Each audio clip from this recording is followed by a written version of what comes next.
while holding one of the game pieces. A man finally realizes how things actually played out. The game board is covered with scattered stones on all sides, showing an intense struggle. Wearing dark sunglasses and visibly tense, the player reaches out his hand to make his next crucial move. He places the black stone firmly on the board, making a sharp sound that echoes through the quiet room. His opponent rests his face in his hand, puzzled by a move that seems to make no sense strategically. In a burst of pure frustration, the pieces are violently swept off the board, flying through the air. Furious, he shouts that such an absurd move should have never existed on the game board. Meanwhile, a young man with a blood-stained suit wears a scary, mysterious smirk. Several henchmen start running frantically. Realizing that everything was completely wrong from the start, the scene shifts outside, where several children in school uniforms are walking down the quiet street. Little 9-year-old Do-yoon watches the activity around him with a very serious look. He stands still, watching the other students walk away, while a girl sits on the stairs watching him. That is 8-year-old Do-yoon, who waits patiently with a sad and huddled appearance. Suddenly, a soccer ball is kicked high into the air, flying up toward the sunny blue sky of the neighborhood. The boys shout not to let Do-yoon get the ball and run to try to stop him at all costs. They shout in desperation, telling each other to grab his shirt by any means necessary to block his progress. Even with everyone chasing after him, Do-yoon stays focused and runs at top speed without looking back. Skillfully, he kicks the ball against the wall to dodge the boy who was trying to catch him on the run. One of the boys shouts in anger, wanting to know why the goalkeeper simply dodged the play. The ball keeps rolling across the concrete ground as the friendly street match comes to an end. At that moment, Do-yoon walks backward, feeling like he is living in the worst possible situation in that humble neighborhood. He looks back with a tired and sweaty expression. After running so much against the neighborhood boys, the other boy, sweaty and missing teeth, suggests stopping the game since it is almost time for their parents to pick them up. Do-yoon walks away, saying he has played enough with them and asks not to be bothered anymore from then on. Suddenly, a mysterious foot stomps down hard on the soccer ball, stopping the boy in the alleyway. A sharply dressed man wearing an orange shirt smiles as he remarks that the boy does not act like a regular kid. He kicks the ball back and tells Do-yoon to stop complaining like a grumpy old man and follow him already. The boy controls the ball easily and replies very directly that he has no interest in that. He explains that his financial situation is already too complicated for him to afford taking on more debts. Laughing, the man says the boy really knows how to get under his skin and insists he has the perfect job for him. Do-yoon stands with his back turned in silence, thinking over the offer as sweat trickles down his tense neck. He finally turns around and asks where exactly they are going to do this job.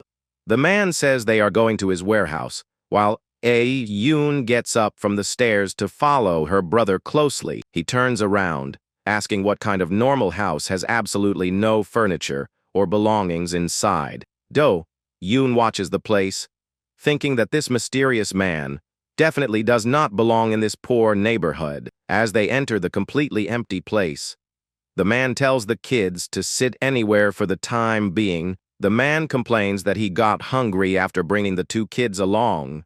While Do-yoon immediately asks about the job, he bites into a pack of instant noodles and cheerfully mentions he will not share because he is the hungry one here.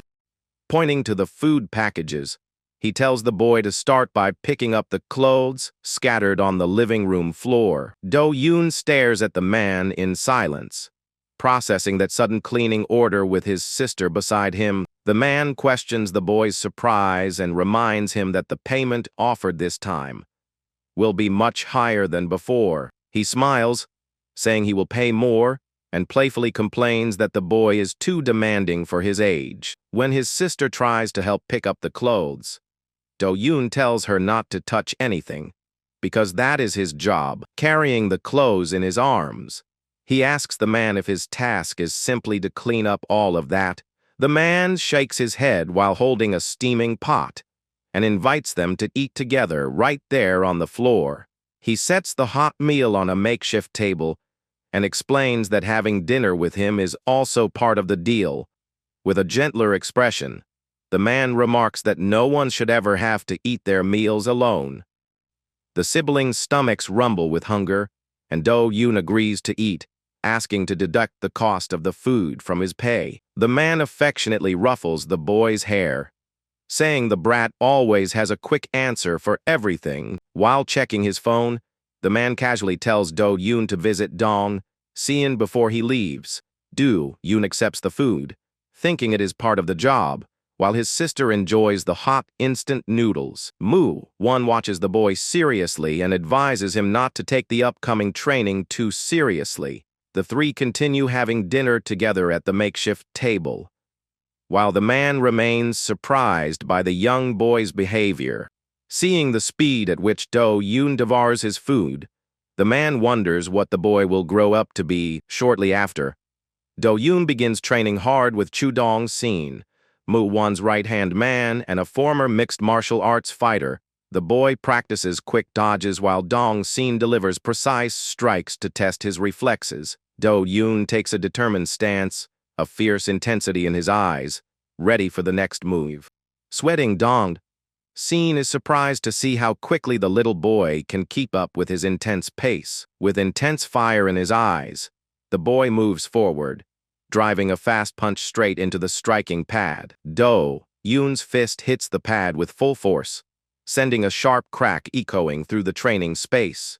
Dong-seon smirks, feeling proud and impressed by the boy's potential. At the end of the training session, he hands 2 boiled eggs to the boy to help him regain his energy. Exhausted and sweating heavily, the little boy holds the precious food in his arms, feeling the strain of the physical effort. The next day, Do-yoon does push-ups on the floor under the trainer's supervision, while his sister watches from a distance. He grits his teeth and pushes himself to the limit, enduring physical pain to finish his intense workout routine. Punching drills remain intense, and the boy shows incredible progress in the speed of his strikes. Alongside his training, Do-yoon works delivering newspapers through the neighborhood streets to earn extra money. He also makes use of every free minute to study and complete his schoolwork while Moo-won sleeps on the couch. With great effort, the boy collects all his coins, saving his hard-earned money inside a bottle. The plastic bottle gradually fills with coins and cash, the fruit of his daily hard work. Years go by, and now Do-yoon wears a slightly worn-out high school uniform. Over time, he learned to survive on his own the hard way, facing challenges head-on. He walks alone through the school, recalling how his life completely changed ever since he lost his parents. Do-yoon thinks that if his parents were alive, he would have never known how heavy life could be for someone his age. He lets out a deep sigh and enters the school gymnasium, ready to face another soccer practice.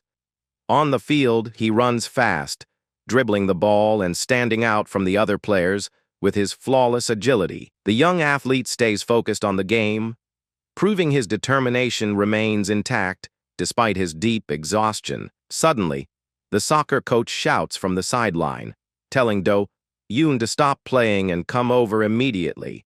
The boy stops confused in the middle of the field, looking back without understanding why he was called like that. The coach criticizes his performance, saying he seems too slow and tired during the team's recent games. Without giving any chance for an explanation, the man coldly informs him that he is benched for the next big match. Do-yoon simply accepts the coach's decision coldly, knowing very well what is really happening there. He walks away angry, knowing the coach's excuse about his performance is a blatant lie. The boy realizes the problem is not a slow body, but the coach's pockets lined with extra money from wealthy parents. He walks toward the locker room, deciding that this unfair situation is the push he needed to walk away. The young man used to believe sports were fair, but harsh reality proved that the system is corrupt everywhere. He unlocks the door with his key, certain that he can now leave the soccer club behind without any regrets. Right then, a group of bullies approaches and starts insulting Do-yoon, throwing harsh words about him not having a mother. The boys laugh maliciously, bringing up that he has no father either and mocking the fact that he is an orphan. Wong Sung-hyuk, the heir to a powerful syndicate, leads the group and announces he is going to teach the main character a lesson. Do-yoon looks at them with cold contempt while the attackers keep laughing, feeling superior. Sung-hyuk mockingly says the real reason the boy is not playing is because he is a penniless orphan.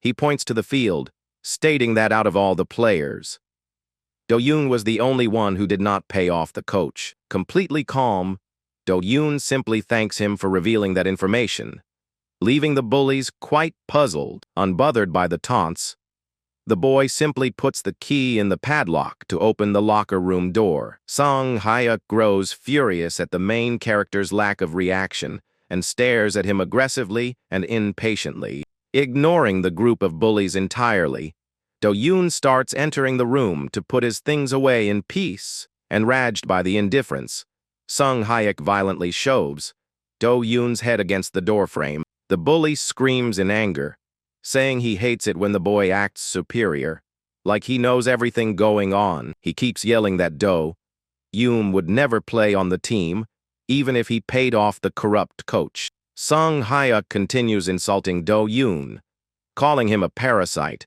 and claiming he can never accomplish anything there. He presses his finger against the main character's head, laughing at his miserable situation. In front of the other students, the attacker taunts him, saying it is no surprise Do-yoon ended up alone, making the young man tremble with bottled-up rage. Sung-hyuk mockingly asks if the boy really believes he can take that kind of humiliation. Noticing the boy's silence, the bully completely loses his patience and lands a hard kick to Do-yoon's back. With his head down, Do-yoon warns in a dark tone that he had already heard and perfectly understood their message. He thinks it is pathetic to see the bully brag so much just for being the spoiled child of a powerful criminal. In a rapid movement, Do-yoon turns around and delivers a devastating punch straight to Sung-hyuk's face. The brutal hit shatters the attacker's mouth, sending blood and teeth flying through the air in an intense scene. Sung-hyuk falls bloody to the ground while Do-yoon steps over him without showing an ounce of mercy. With blood-stained fists and eyes burning with fury, the young man is ready to unleash all his built-up anger. He begins delivering several harsh kicks to the fallen bully, who can no longer even try to react. He prepares to land a final kick with the same incredible power he would use to kick a soccer ball. Do-yoon kicks Sung-hyuk's head with extreme force, unleashing years of accumulated humiliation and outrage. The massive kick sends the attacker flying back, tearing through the goal net like a fast-moving soccer ball. The main character wears a dark smile of satisfaction, leaving the coach completely paralyzed with fear. The soccer coach screams in terror, horrified after witnessing the sheer brutality in the middle of the field. Do-yoon announces that from that moment on, he will no longer pretend to be a good kid just to please anyone. Shortly after, the young man is taken to a serious meeting with the school administration to answer for what happened. The board members recall the harsh fight against his classmates during physical education class. The principal informs him that besides losing his athletic position, Do-yoon will face severe consequences and be expelled from school. The young man calmly asks why only he is being punished when the others were the ones who started the physical fight. He sarcastically asks if the sole punishment is because he is an orphan or because he lacks money and backing. Do-yoon asks if the school is acting this way because the attacker's father belongs to the powerful Daejeong crime group. Faced with a direct question, the school principal swallows hard and is left completely speechless. The main character smiles sarcastically, remarking that the school truly teaches great life lessons to its students.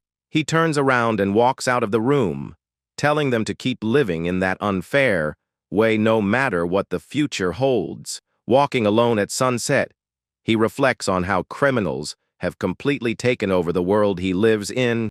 The young man knows these syndicates demand money while pretending to offer protection against rival local gangs. Countless smaller criminal groups serve these giants, who control the territory faithfully. The syndicate heir cries in humiliation on the street, realizing his authority was completely crushed by Do-yoon.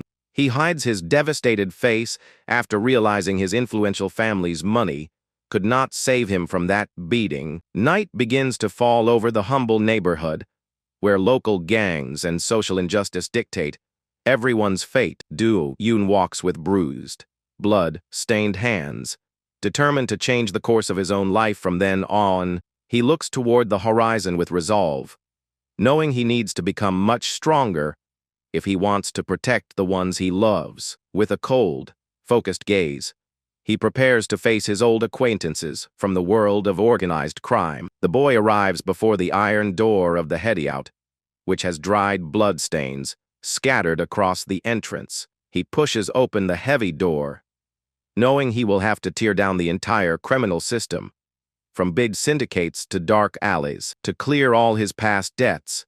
Do-yoon is fully determined to bring them all down. He walks into the meeting room where Wan and his trusted men are gathered, talking business. Moon, now older and bearded, greets the young man, asking why he carries such a serious look. All the gang members go quiet and start watching the young man's sudden arrival at the office closely.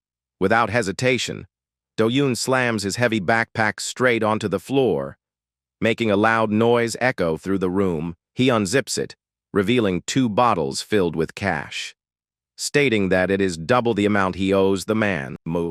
One stares at him confused, stating directly that he does not remember lending any money to the boy. The young man explains that he calculated the value of all the food and work opportunities provided to him in the past. Annoyed, One tells him to put the money away and get out immediately before he does something stupid.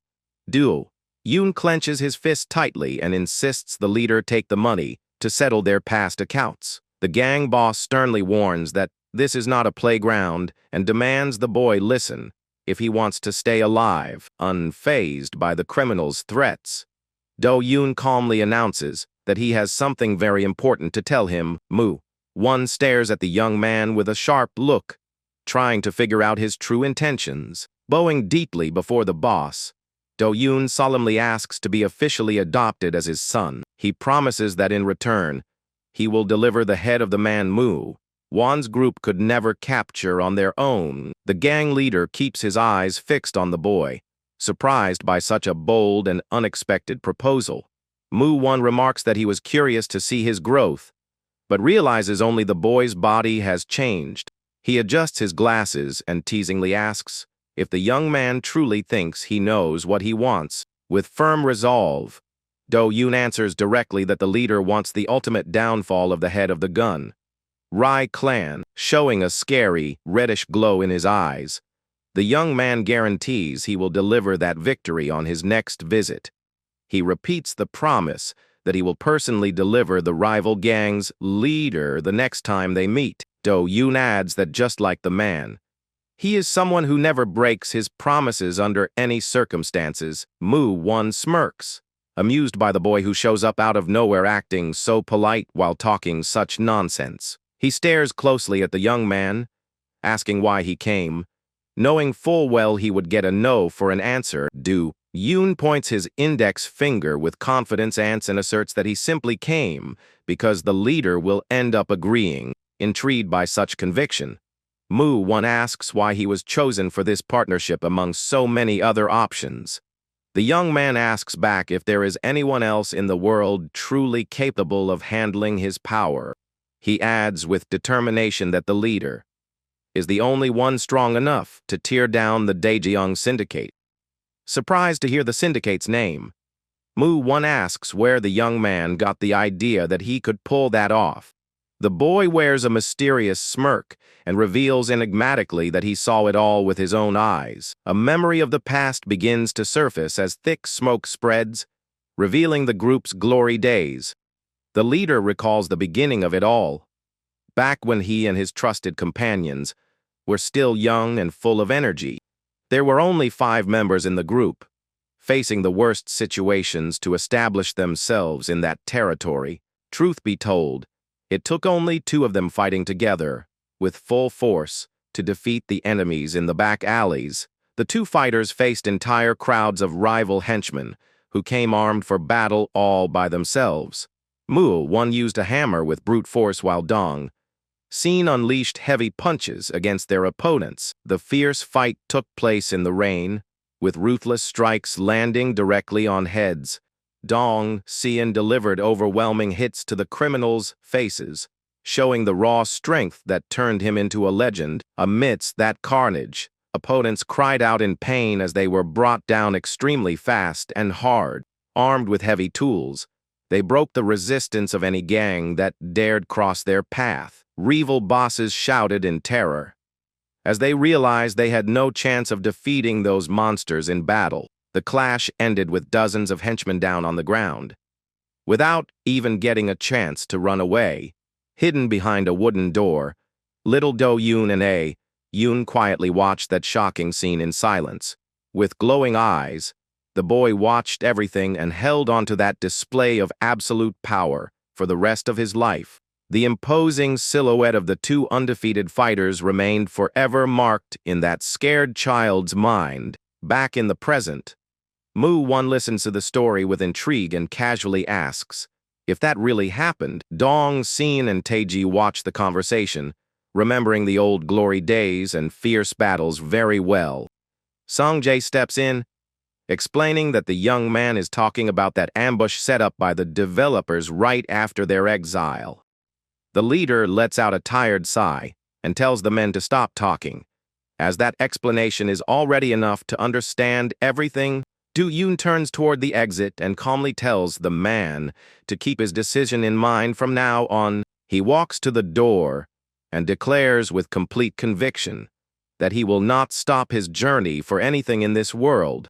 The door latch makes a sharp click as the young man leaves the office, leaving the criminals deep in thought behind him. His companions ask what the leader plans to do, and he replies by asking for their opinions as well.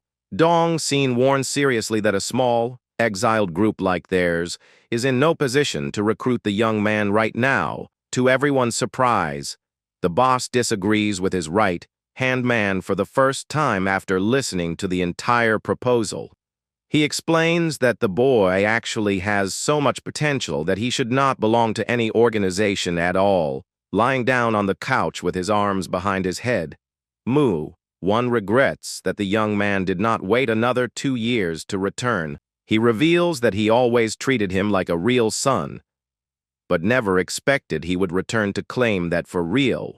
The boss remembers when Do-yoon was still an innocent little kid, saying he wanted to grow up to be just like him. The memory of the little boy waving happily and dreaming of having a hero father crosses the old criminal's mind. One smiles, thinking the boy is definitely not normal for casually bringing up adoption out of nowhere like that. He repeats the idea of being Do-yoon's adoptive father in his mind while resting his tired legs on the living room couch. One starts digging through an old cardboard box, commenting thoughtfully that it has been a long time since he last opened it. Inside the box, he finds several old personal belongings stored away, including a graduation picture frame. The gang leader picks up a crumpled ball of paper that was stored deep at the bottom of that old box. A painful memory from the past surfaces, showing the scene of a tragic traffic accident that changed his life. He recalls the sad funeral of his wife and young son, whose photos were surrounded by white flowers. Wearing a black mourning suit, young One appeared completely devastated by that irreplaceable loss. Seeking a fresh start, he walks through the modern hallways of the massive corporate headquarters of Hyuksung. At the location, he was greeted with cold and hostile looks from the other suited corporate executives. An official transfer document reveals that One would be exiled to manage the Guncheong territory, carrying his box of belongings. He left the corporate headquarters with his head held down toward his new, humble destination. His 4 most loyal men decided to accompany him on that difficult journey.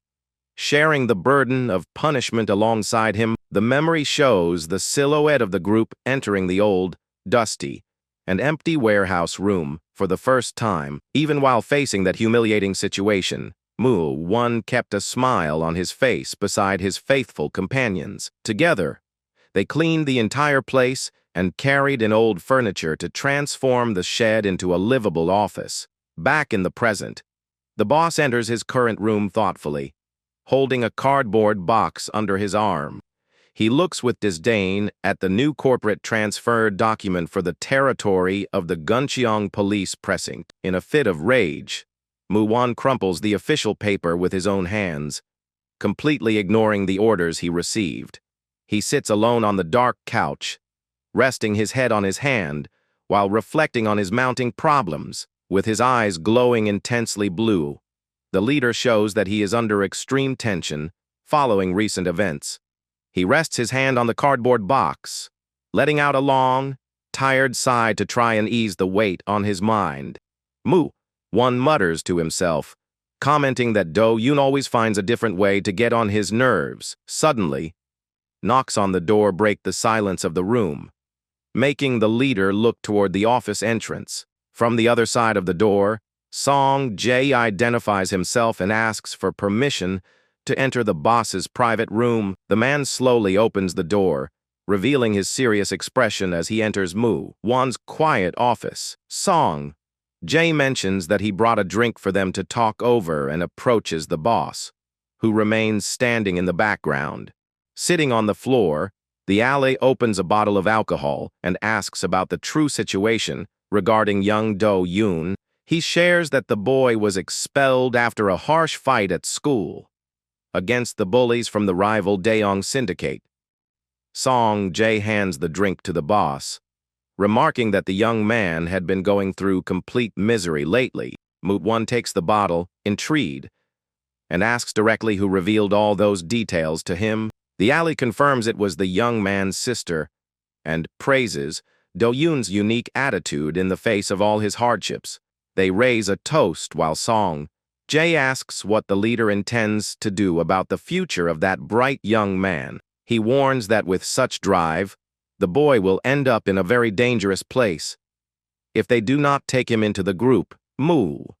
One takes a long sip straight from the bottle, while listening to the advice to take the young man in before it is too late. He sets the drink on the floor and asks if the other members of the crew share the same opinion about Do-yoon. Song Jae recalls that Dong Seen is heavily pushing the idea of training the boy to turn him into a professional fighter. However, he questions whether the young man would settle for just that, given his talent for much greater things in the future. The ally considers that the best thing for the boy would be to keep him close, ensuring he does not end up lost to crime. One praises his friend's always rational perspective while quietly observing his drink to analyze the situation. He states that he needs to speak with the boy in person to understand his true thoughts and limits. With a serious look, the leader wants to know who is responsible for keeping an eye on the boy's steps. At this moment, Song Jae reaches for his phone and asks if he should have Do-jin bring the young man to the office right away. The boss agrees, demanding speed before the boy ends up running into Choi Dae from the rival syndicate. The ally signals with his hand, initiating the phone call to pass along the gang leader's urgent orders. Over the phone, he asks Do-jin if he is home at the moment, receiving a positive response from his subordinate. Do-jin answers the call out on the street at night and informs young Do-yoon that he will need to come with him for a moment. With his jacket hood covering his head, Do-yoon wears a cold, piercing glare, fully focused on the summon he received. Elsewhere in the city, henchmen are drinking in front of a restaurant, celebrating their boss's transfer to headquarters. An intimidating, built man in a gray suit steps out of the venue, telling the others they can keep drinking as much as they want. The subordinates express regret, knowing the Daejeong syndicate is massive and that they can do nothing against their leader's orders. The boss announces he is leaving accompanied, assuring them he has no fear of betrayal within his own territory. The henchman follows the boss, commenting that headquarters is a tough environment and thanking him for the opportunity to come along. This imposing man is Choi Dae, Yap, the feared boss of the small Gunripa crew that dominates the humble district of Guncheong 2. Dung. Walking at night, he complains about being stuck in that miserable place for years and dismisses the supposed celebration party. Dae-yup feels deeply humiliated for having been demoted to one of the poorest and most run-down neighborhoods in the city. He feels resentment over having to waste his time acting like a mere street corner bully in that forgotten neighborhood. The criminal rejects the idea of celebrating his transfer to headquarters. Knowing the whole thing is a complete joke, he decides to stop at a random corner on the dark street to relieve himself against the wall, demonstrating total disrespect for the area. Dae-yup mutters angrily about the volume of problems and useless tasks the syndicate keeps trying to push onto his shoulders. The gang boss continues grumbling, saying things were much better back when the local police did not bother them. He finishes relieving himself on the dark street, feeling deeply frustrated with the direction his criminal life has taken. Turning around, the boss looks for a cigarette in his pack as his subordinate approaches in a helpful manner. The young man offers a light, commenting that he prefers smoking in the company of his superior over having fun with the other henchmen. Dae-yup gives a friendly pat to the henchman's shoulder and suggests they grab one more drink before heading out. Suddenly, the gang boss hears footsteps on the dark street and turns around quickly upon hearing someone say his name. The two criminals come face to face with the solitary silhouette of Do-yoon, who quietly observes them from the middle of the deserted alley. The boy walks calmly toward them with his hands in his pockets, projecting impressive confidence, with his eyes glowing intensely red. The main character coldly asks if the man standing before him is Choi Dae-yup. The young henchman takes a defensive stance and informs his boss that he will personally handle this bold kid. Dae-yup tells his subordinate to step back, preferring to handle this sudden interruption with his own hands. Taking a calm drag from his cigarette, the gang boss looks at the young man mockingly. Not understanding what is going on, he steps closer to Do-yoon and lets out a sarcastic laugh upon realizing he is just a boy in jeans. The criminal questions why a kid is wandering the streets at this hour, ruining the mood of an adult in a suit. He demands the young man vanish from his sight immediately, before the alcohol wears off and things get worse. Dae-yup sternly warns that when he loses his patience, he never resolves his problems using just words. The three stand still under the dim streetlight of the deserted road, wrapped in an atmosphere of extreme tension before the fight. Ignoring the criminal's threats, Do-yoon calmly checks his watch and asks if the man is not leaving anytime soon. The young man warns with a sharp gaze that he is there to reclaim something very important that was taken from him in the past. He coldly proposes that the two of them have a serious conversation to settle that pending matter once and for all. Dae-yup finds that audacious attitude hilarious and asks in surprise if the boy truly believes they are going to talk. Do-yoon explains that he came looking for a strong justification to initiate the reckoning he had planned for so long.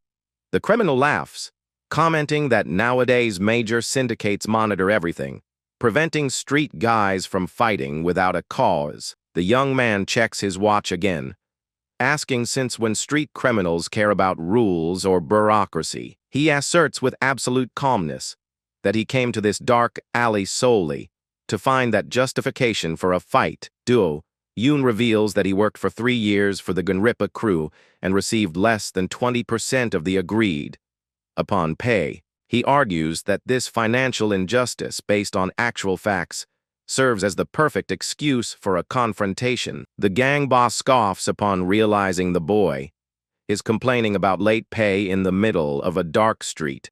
He mocks the young man, ironically suggesting he should take that complaint straight to his school teachers. Yep turns his back on the main character, telling him to leave once and for all if he understood the adult's message. Do-yoon calmly responds by asking if he would have gone through the trouble of coming all the way here. If he wanted to settle things like that, the criminal turns around surprised and concludes in a mockingly dismissive tone that the boy before him has lost his mind. He scoffs, asking if a brat like him even knows the real meaning of having a reason to fight. Yup shouts furiously, explaining that a real cause in the underworld costs the lives of dozens or hundreds of men. The boss gestures angrily, holding the lit cigarette between his fingers as he tries to put the young man in his place. He tosses the cigarette ember to the ground, shouting that a reason written in blood would never be created over a few spare coins. Yup angrily reinforces that there is absolutely nothing in this humble territory that can help the boy. He states that law and justice do not exist to protect poor, helpless people like the young man in this neighborhood. The criminal starts buttoning his suit jacket, commenting that he was patient only, because this was the first kid to speak to him without fear. He cracks his knuckles, preparing for a real fight, and warns that the young man is talking too much just because he is in the presence of a drunk man. Scratching his head, Do-yoon concludes that his financial issue alone really does not serve as a sufficient reason to fight. With his eyes glowing amber, the main character proposes a new justification, bringing up the trafficking of local orphans. The memory shows young Do-yoon reading alone in a dark room, trying to focus despite all the chaos around him. Suddenly, a loud noise from outside catches the boy's attention, making him look up from his book in curiosity. Looking out the window, he sees henchmen throwing a sack onto the street, complaining with disdain about abandoning a child there. One of the captors opens the dark closet of the hideout and smiles wickedly upon finding another easy target hidden inside. The terrified little boy, shaking under the blanket, asks who they are while the criminals assess his high value. The criminal grabs the boy's hair tightly, ordering him to shut up so he does not take a severe beating right away. He tells the others not to damage the valuable goods and to cover the boy's mouth, well, to stop him from screaming for help. The accomplice, holding the duct tape, agrees with a laugh, recalling that this is not the first time they have done this job. Furious, little Do-yoon comes out of his hiding spot and shouts, asking if they do not belong to the Guncheong One Dong crew. Without a second thought, one of the men delivers a brutal kick to the boy's stomach, knocking Do-yoon hard onto the alley floor. Do-yoon falls hurt and groaning in pain on the cold pavement, while the criminal complains about the annoyance of operating in that neighborhood. The man dusts off his clothes in annoyance, remarking that nowadays even the kids around here no longer respect street rules. They lock the victim inside the heavy travel suitcase and rush their leader, saying they will make good money from that delivery. The crew decides to make a quick exit from the alley before other local criminals notice their presence in that territory. However, the younger kidnapper stops midway and looks back hesitantly, observing little Do-yoon on the ground. He points at the boy lying on the asphalt and asks his partner what they should do about that eyewitness. The older henchman walks over and lands another cowardly kick on the boy, claiming there is nothing to worry about there. The criminal coldly concludes that he prefers to just beat the boy up, as he does not want the extra work of hiding a body. Little Do-yoon remains collapsed on the dark pavement, feeling the pain of the cowardly assault he suffered from those kidnappers. The screen turns dark for a moment, representing the total lack of hope and complete abandonment the children suffered there. The criminals from that neighboring district used to kidnap abandoned orphans to sell them into human trafficking rings. Back in the present, Do-yoon stares at the rival boss and coldly states that this story already serves as a valid reason to fight. Day, Yap is left completely shocked by the boy's revelation. His eyes widening as he realizes who he is dealing with. The gang leader tries to maintain his mockingly dismissive demeanor, but lets his nervousness slip. Upon realizing the young man knows the truth, Do-yoon wears a cold, dark smirk, knowing he has finally backed his opponent into a corner in that alley. Yap realizes the situation has turned serious and warns that faced with such accusations, he cannot let the boy leave alive. With his eyes glowing intensely red, the main character guarantees that he has no intention of letting him walk away either. The criminal boss charges forward in a fury, throwing a heavy punch to crush his opponent once and for all right there. The young henchman steps into the attack line to protect his boss, but Do-yoon dodges the violent strike masterfully. The main character quickly repositioned himself and steps forward with an intimidating gaze. Ready to unleash all his physical strength, he lands a devastating punch directly to the henchman's abdomen, shattering his defense with a violent impact. The henchman lets out an agonizing cry of pain as he is sent flying back by the sheer power of the blow to his stomach. Without wasting time, Do-yoon charges at top speed toward Yep, throwing a direct punch at the gang boss's face. Yep tries to dodge, but is struck by a loud punch that throws him off balance dramatically. The criminal leader is left thoroughly shocked as he feels the unbelievable speed and physical power of that young boy. The henchman remains unconscious on the ground, while the main character observes the gang boss with cold contempt. Do-yoon calmly looks at the watch on his wrist and comments with boredom that his opponent has talked way too much up to this point. His reddish eyes glow in the dark as he gives an intimidating warning that his time is running out. The criminal takes a tense step back, commenting that he now fully understands why the boy insisted so much on having an excuse. With glowing eyes, he admits that the young man's courage has finally managed to spark his interest in the fight. The gang boss steps forward, throwing a heavy punch at Do-yoon, who defends by crossing his arms firmly at the last second. They begin exchanging heavy blows in the middle of the alley, with the leader trying to break the protagonist's guard at all costs. Yep strikes him ruthlessly and tells the boy not to drag out this fight unnecessarily if he wants to survive. Do-yoon stays locked in the fight without showing any pain, keeping his eyes fixed on his opponent's fast movements. The man grabs the young man's jacket, arrogantly commenting he is sure they will never see each other alive again. However, the main character grips the criminal's arm with extreme force, stopping him from pulling away or throwing strikes. Yep turns terrified upon seeing Do-yoon's dark expression as he coldly warns him that his time has finally come. He grabs the criminal's head, preparing to bring about the second embarrassing defeat of the legendary Gwisang. Right there, the gang boss's eyes widen, consumed by panic upon hearing the young man utter those words about his second defeat. With a menacing smile, Do-yoon stares at his enemy up close, guaranteeing that his humiliation is about to truly begin. Do-yoon grips his opponent's head with all his strength, warning that their territory will cease to exist after today. He keeps squeezing Yep's head furiously, telling the criminal boss to shut his mouth and stop resisting in vain. The sound of a violent impact echoes through the dark alley, signaling that the struggle is far from over. Suddenly, firm footsteps from sandals begin echoing on the asphalt, revealing that a new and powerful presence has arrived. Kim-moo-won emerges from the shadows with a dark gaze, threatening to gouge out his rival's eyes if he touches the boy. With his eyes glowing intensely red, he repeats the fatal threat, leaving the rival gang leader terrified. Moments earlier at the office, Moo-won was answering a phone call, asking for the exact location of the rival crew. Upon learning they were near the embankment road, the boss hangs up his phone, ready to act on his own.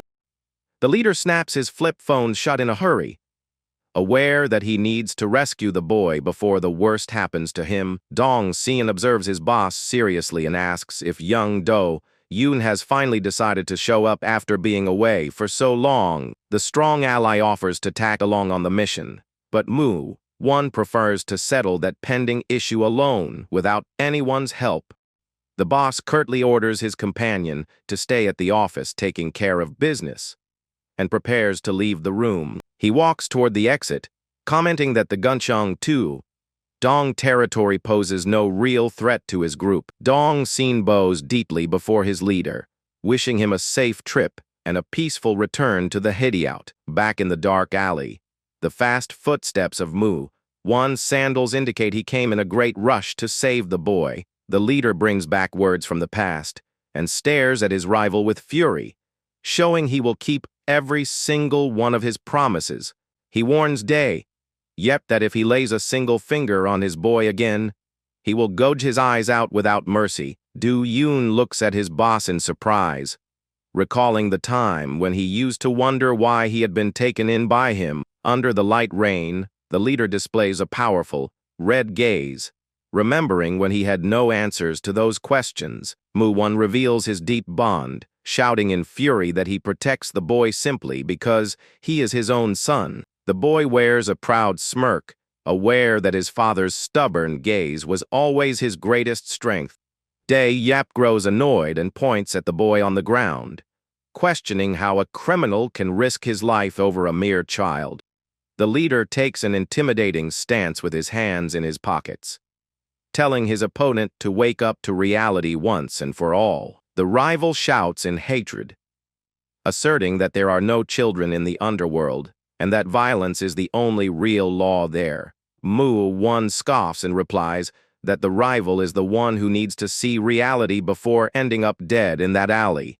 With great speed, the boss launches a surprise attack, warning that anyone who speaks like trash deserves to be treated as such. Yep barely dodges the surprise attack and attempts to throw a heavy punch at the older man's face. One blocks the blow with ease and promises his rival that this time his punishment will not be to his eyes, but to his ear. He clenches his fist firmly, warning in a threatening tone that he will rip off his enemy's ear if he insists on fighting. Blinded by rage, the rival boss charges toward One, throwing a full power punch to try and turn the fight around. They trade heavy blows in the middle of the deserted street, making sparks fly and dull impacts echo throughout the enemy territory. Yep grows tense upon realizing that the older opponent's physical strength far surpasses that of any ordinary fighter. One moves with agility and strikes his opponent's guard with a precise blow, breaking Yep's stance. Right after, he lands an overwhelming right hook on his rival's face, making blood splatter across the dark pavement of the street. The enemy's eyes widen in sheer desperation as he feels the crushing impact of that direct punch straight to his face. Giving no room to recover, One advances again, landing another rapid left strike against his rival. He wears a sinister smile, his red eyes glowing intensely, demonstrating total control over the battle. Yap tries to counter with a clumsy punch while complaining about being demoted because of someone else. Their fists collide violently, generating a shockwave that scatters sparks across the dark setting of that confrontation. The rival gnashes his teeth, showing physical exhaustion as he tries in vain to overcome One's overwhelming power. The older man dodges the strike masterfully and positions himself to execute a lethal counter from below. He delivers a brutal right uppercut directly to the rival's chin, which was left completely exposed. The thundering impact snaps the opponent's head back, sending blood and saliva flying into the air in a striking scene. Yup stumbles backward, trying to stay focused on the fight while One patiently prepares for the final blow. The two charge at each other to deliver the decisive punch that will put a permanent end to that street brawl. One's fist connects with his rival's face with pinpoint accuracy, breaking his nose with a loud crunch. Do-yoon watches everything from afar with a surprised look, seeing his adoptive father's unbelievable combat technique. The enemy leader appears with his face completely disfigured and bloody, barely able to keep standing on the asphalt. with a fixed, merciless glare. Mu-1 observes his defeated rival on the ground, assuring that this will be his last foolish action. He raises his arm to land the final strike, putting an end to the conflict against the rival crew in that territory once and for all. The opponent's foot slides quickly on the wet asphalt as he tries to readjust his fighting stance in the rain. Do-yoon launches a violent high kick, but Mu-1 nimbly dodges by ducking at the exact right moment, stepping back to catch his breath. The rival wipes sweat from his face and hurls insults at the leader, showing physical exhaustion. The enemy angrily asks if the boss truly has no idea about the real reason he was demoted. Mu-1 stands in silence, his face shrouded in shadows and his glowing red eyes shining intensely. He steps forward with a sarcastic smile, asking in an intimidating manner if his rival is afraid to fight. In the background, Do-yoon watches the confrontation quietly, while the opponent shouts harsh insults at the leader. Do-yoon tears his suit jacket in fury, shouting that he has anxiously waited 10 long years for this day to come. The rival charges forward at high speed with clenched fists, determined to crush the protagonist once and for all. The silhouette of a massive hammerhead shark appears behind him, revealing that the legend of the feared Grisang is still very much alive. With an expression of pure hatred, the enemy channels all his remaining physical strength into the next decisive attack. Their fists collide violently in the middle of the alley, creating a thunderous impact that scatters sparks into the darkness. Even with a wounded face, Mu-1's eyes blaze with fury, completely focused on overpowering his opponent at any cost. Do-yoon's eyes widen in sheer shock as he witnesses the unbelievable intensity of that battle between giants. Mu-1's precise strike sends the rival flying backward, spraying crimson into the air under the heavy night rain. Do-yoon falls defeated onto the wet asphalt, while the protagonist approaches slowly with a commanding presence. The crew's leader looks down coldly at his fallen rival, proving that his strength remains vastly superior to the enemy's. Mu-1 crouches down and firmly grabs the hair of his bloodied opponent.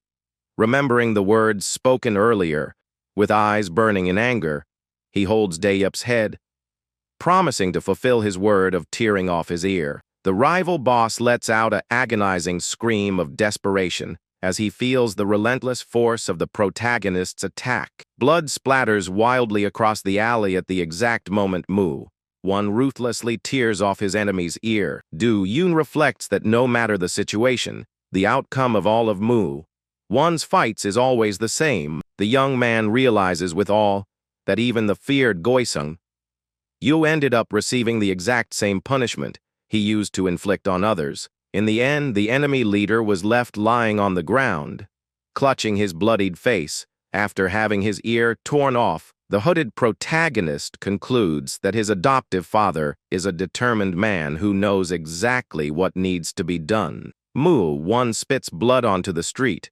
showing that he makes a point of leaving an unforgettable mark on anyone who crosses his path.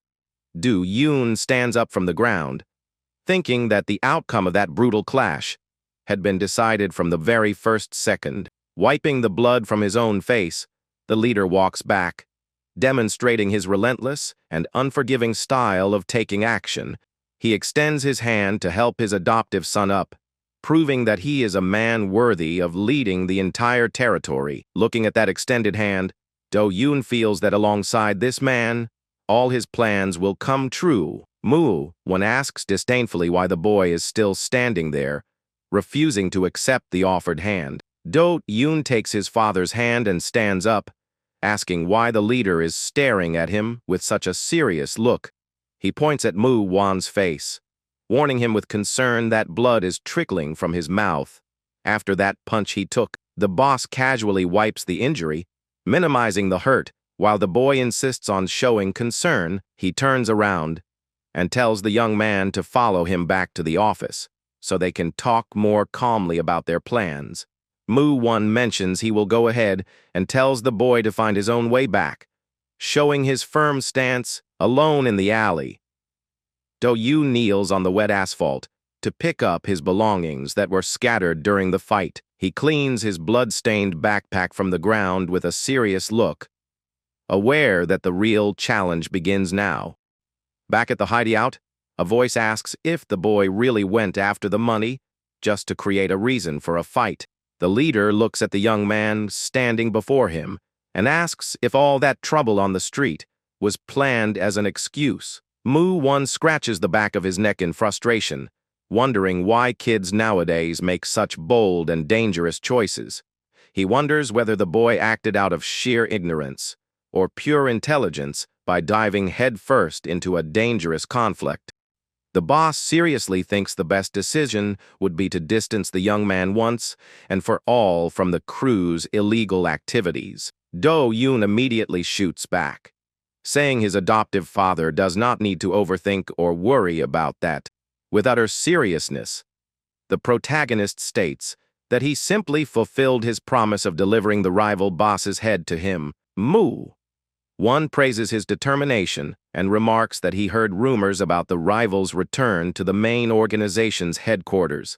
He regrets that the crew could not keep its promises and tells the young man to give up on everything and go back to school. The leader reassures him that despite the difficulties, there will always be at least one school in the region willing to enroll him. Do-yoon immediately rejects the offer, arguing that there is no valid reason for him to return to his studies right now. Next, the young man places his hand inside his jacket pocket, preparing to reveal his true bargaining chip to his adoptive father. Do-yoon opens his hand, holding out Yep's severed ear, and says that this is the head the leader had asked for. The young man calmly argues that an ear is part of the head, and therefore he kept his promise perfectly. He clenches his fist, stating that just as the ear belongs to the head, he belongs to Mu-won's crew as his legitimate son. The leader lowers his head, letting out an incredulous laugh at the boy's boundless boldness and determination. He rubs his temple in complete disbelief, trying to process the sheer absurdity of the young man's logic. The man stares seriously at his adoptive son and asks him about the real reason he is insisting so much on doing this.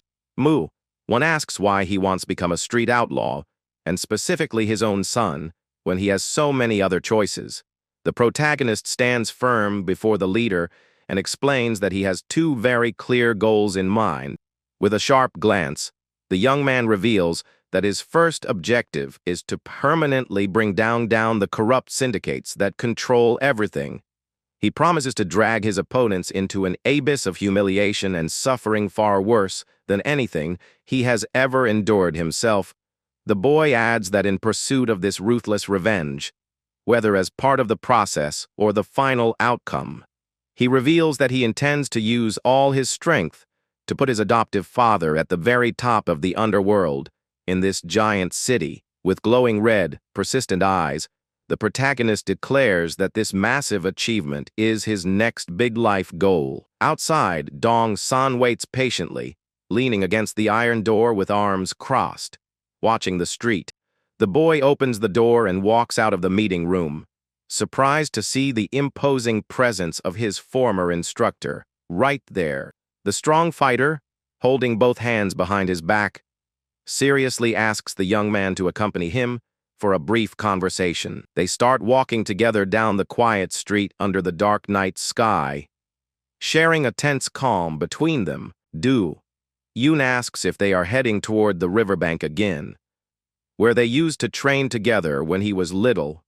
They stop in front of a small neighborhood convenience store, and his ally holds out a cold blue popsicle to the young boy. The protagonist takes the sweet treat, puzzled, and asks why he is acting this way after the announcement of his joining the crew. The instructor remarks that the young man's choice was not sudden, but rather something already written in his destiny from the start.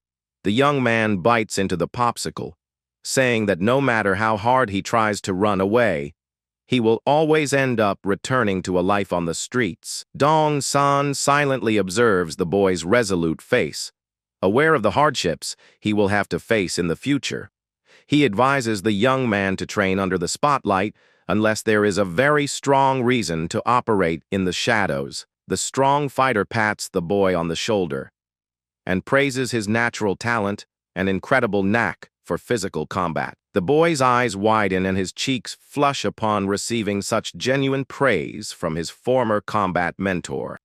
The ally tells the boy to stop dwelling on foolish thoughts and let grown-up problems be handled by grown-ups. The young man firmly replies that things will no longer be resolved so easily out on the streets from now on.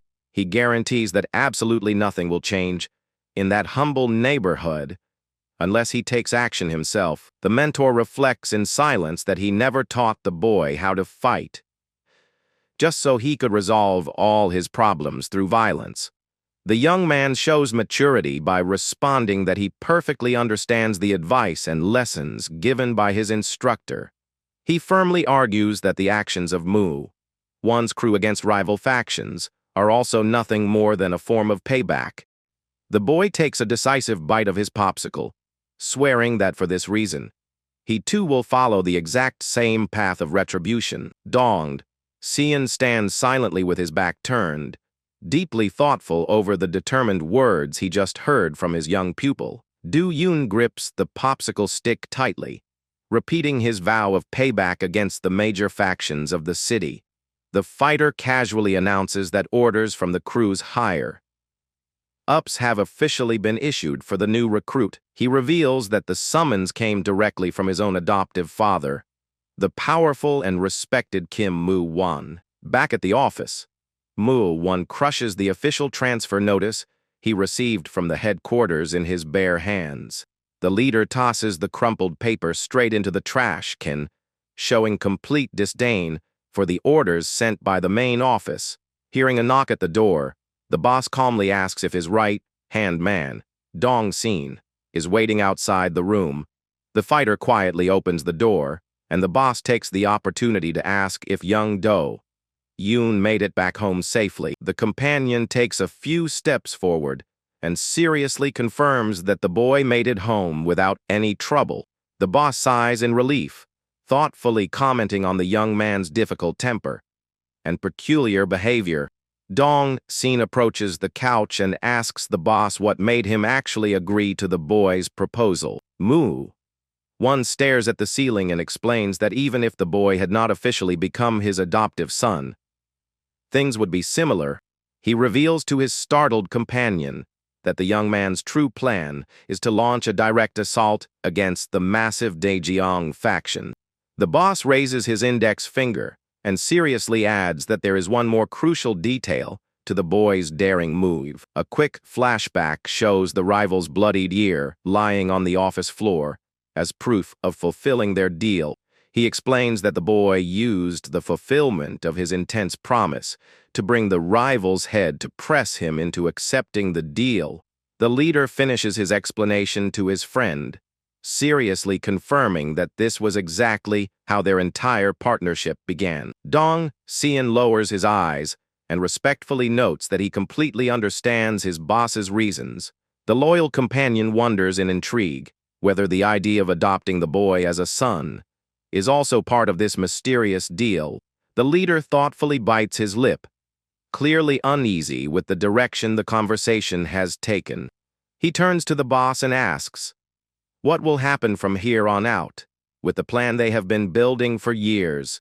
Won slams his fist on the desk with determination, loudly promising that absolutely nothing will alter their goals. He states that with Choi Dae-yeop's downfall, the only path forward is to accelerate their actions and move much faster. Do-yoon walks up the stairs toward his home, letting out a tired sigh to relieve the tension of that long night. The boy respectfully reflects that his adoptive father is a truly impressive and powerful man on the streets. He smirks, recalling the bold promise he made to place the leader at the absolute top of the city's underworld. The protagonist proudly remembers the moment he declared that major life goal to his new adoptive father. During their talk, Won had asked if the young man truly believed he could achieve his goals so easily. Do-yoon answered with a slight smirk that he was well aware the path would demand a great deal of hard work. The leader was completely taken aback upon hearing the boy declare so solemnly that he would be his adoptive father. The young man kept his persistent stare and firmly asked if he had made any mistake in proposing that adoption. Sighing in exhaustion, the boss shot back, saying that taking on the responsibility of raising a child was not a simple decision. He sincerely explained that a child means everything in a man's life, and no amount of effort ever feels like enough. The leader argued that the boy's late parents likely shared that exact same feeling of deep love for him. The man looked deeply at Do-yoon and asked if he was still fully on board with all the terms of that adoption. The young man solemnly answered that this was precisely why he wanted to take the surname Kim Do-yoon. He pointed out that his adoptive father broke a 10-year isolation and faced danger head-on just to save him on the street. Faced with that heartfelt declaration, the crew boss swallowed hard. Unable to find any words to counter his argument, he cracked a weary smile and decided to end the debate. Accepting the young man into his life once and for all, the two stood face to face in the office, a moment that marked a brand new fresh start in both of their stories. One affectionately placed his hand on Do-yoon's head and officially announced that he accepted the boy as his son. The young man received the gesture in silence while his father remarked that entering a life of crime was common, but adopting him was special. Now, standing in front of his home's iron gate, the protagonist anxiously wonders how he will explain everything to his sister. Suddenly, Yoon swings the door open, catching him off guard, and loudly asks her brother what he is talking about out there. The boy gets startled and stammers his sister's name. Trying to hide his nervousness after being caught off guard, she crosses her arms in frustration and asks if he really asked to be adopted or if he was off fighting against the rival gang. Do-yoon awkwardly scratches his head, realizing his younger sister managed to overhear and uncover the whole truth about the fight. The young girl looks at her brother seriously, waiting for him to continue explaining before taking any drastic action.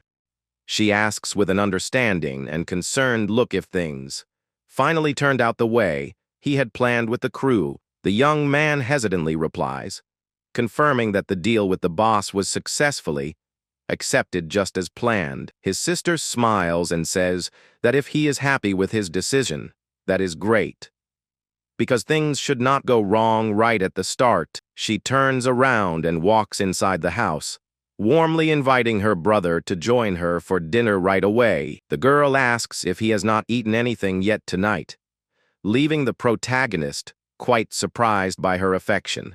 The young man softly whispers his thanks, looking at his front gate with a comforting sense of warmth and peace in his heart. Night falls quietly over the humble brick home, where the two siblings now share their peaceful life together. The next day, the entire group gathers around the office table, and one kicks off a serious meeting with his men. Jae timidly comments that having young Do-yoon sit at the meeting table makes the atmosphere feel a bit strange.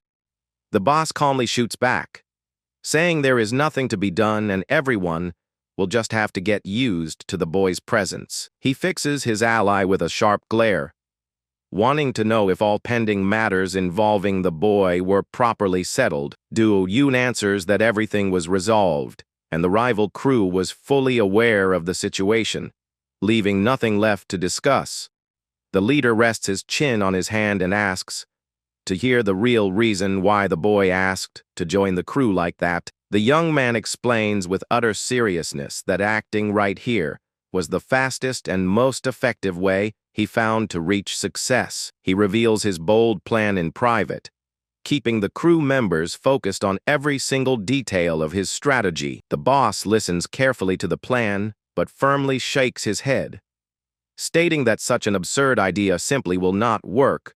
He pointed out that the plan might work for something smaller, but in a grand strategy, the top priority must be different. Wan clarifies that everyone's safety comes above all else, and none of the 6 members present should be sacrificed in the plan. The leader concludes by firmly warning that he will not allow unnecessary risks, telling the boy to rethink it or follow orders. The leader seriously states that they not need to rush and stick to the original plan of clearing out the district step by step. The ally respectfully bows his head and confirms that he perfectly understands the boss's final directives. Suddenly, a loud crash echoes through the room as the office door is violently kicked open by mysterious intruders. The allies quickly take a combat stance and move in front of Do-yoon to shield him from the sudden threat. The enemies, armed with wooden clubs, barge into the space mockingly, confirming they are finally in the gang's official office. One of the men carefully opens the door and wonders if this is really the right place. He quickly confirms that this is indeed Gunilpa's main office. As soon as the group of intruders enters the room, Tae-jiu rushes toward them. The fighter charges at full speed with total determination to attack the rival group. He shouts furiously, calling the intruders arrogant punks. As he prepares his first strike, the men who just entered are completely terrified upon seeing that fierce charge. Tae-jiu lands a devastating punch right on the face of the first opponent in front of him. The man is thrown far back from the power of the hit, leaving his companions terrified. With eyes glowing with rage, the fighter prepares to land another powerful strike. One of the henchmen desperately tries to defend himself by raising his arm to block the punch, but the fighter is much faster and lands a precise kick to the opponent's jaw. Another rival attempts to attack him with a wooden bat, but he dodges with incredible agility. Without wasting time, he strikes his rival fiercely with a direct punch to the face. The fighter slides firmly across the floor to gain momentum and continue his rampage. He leaps and hits the bald henchman with a crushing kick that leaves him bleeding on the ground. The opponent collapses completely defeated, while the other members watch the fight from a distance. Tae-jiu focuses his fury on the next target, running toward the leader of that invading group.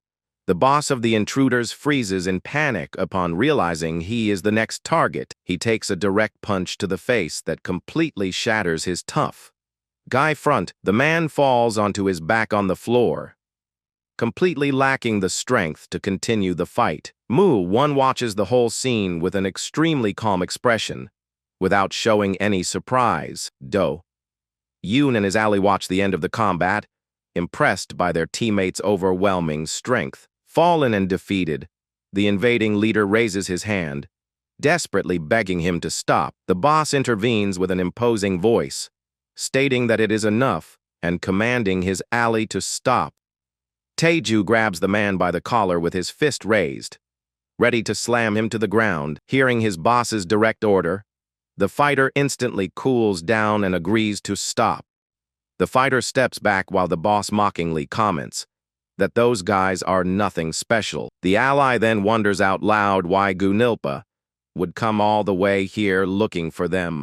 The defeated man explains that they witnessed everything that happened recently. He reveals that he saw the powerful Choi Dae-yeon get defeated by them with his own eyes. The ally mockingly asks if they are here seeking some kind of late revenge. Terrified, the henchman quickly waves his hands in denial, saying it is nothing like that.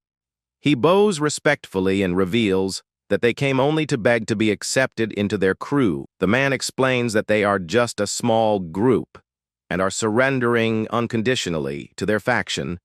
The ally repeats his words, surprised by that completely unexpected surrender offer. Do-yoon takes the floor, reminding them that Gunilpa's original plan was to dominate the Guncheong region. He explains that the second district would fall on its own, which is why they decided to defeat Choi Dae. First, the ally asks if the massive Daekyung organization would really hand over that district to them peacefully. The young man agrees right away, stating that a giant organization like Daekyung would never do that. His companion then stares at him seriously, asking why the rival crew would give up that area. Do-yoon explains that the region sits right in the middle of major factions, but it is a territory no one wants. He points out that the rival only sent their warrior to watch the competition, while the other groups simply observed. The boy continues, saying Daekyung decided to recall their warrior because of the silence in the area. He concludes that now no faction has any real reason to care about that empty district. Hearing this, the boy states that only one viable option remained for Gunilpa's survivors. The plan was to force them to bow before them or risk being completely wiped off the streets. He asks what would happen if the henchmen saw their unbeatable leader get defeated up close. The young man explains that upon witnessing their boss's fall, the henchmen would lose all will to fight. Because of that, Gunilpa would have no choice but to completely surrender and accept defeat. He finishes by saying that this was the perfect strategy to absorb the entire second district at once. Do-yoon assures them that their first showdown as part of Gunilpa has already ended in absolute success. Jae becomes thoughtful, trying to figure out what is going on inside that mysterious boy's brilliant mind. The protagonist notices that everything is going exactly as planned and gives a faint smirk.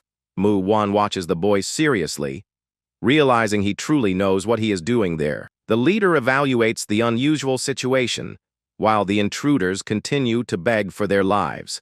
The defeated men bow and plead desperately, saying they will do whatever he orders them to do. The boss sighs deeply and scratches his head in the face of the rivals. Sudden humiliation, Jae turns to the leader and asks with concern what they should do from now on. The boss argues that they came begging for mercy, so there is no other choice but to accept them. The leader grandly announces that he will take the group back, but imposes one strict condition. He demands that the men remain in the district and warns that if their future plans are bad, they will be discarded. The intruders thank him with relief, promising to work as hard as possible to avoid disappointing the group. The boss orders the invading leader to take charge of the remaining men and report directly to Jae.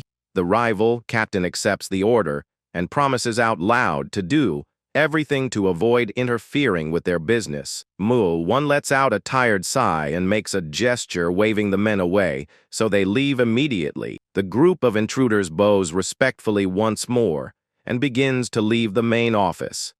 The door closes quietly, sealing the submission agreement of a crew that once seemed like a threat. The whole team gathers in the center of the room to discuss the next steps of that forced alliance. The leader turns to his ally Do-Jin and warns him seriously that he will have a lot of hard work ahead. The fighter replies that it is fine, promising to keep his eyes wide open to prevent any betrayals. Do-yoon watches his companions talking and decides to take action quietly and calmly. The boy interrupts the conversation, warning them seriously that from now on, no one should complain about anything. The boss observes the boy thoughtfully, without saying a single word about his decisive attitude. Jae remains silent, staring at the protagonist with respect upon realizing his maturity in making decisions. Ju approves of the boy's attitude and gives a thumbs up, showing full support for his young partner. The ally Do-Jin simply listens to the boy's words calmly, agreeing with the logic of the plan. The other gang member asks everyone to just accept the new reality presented to them.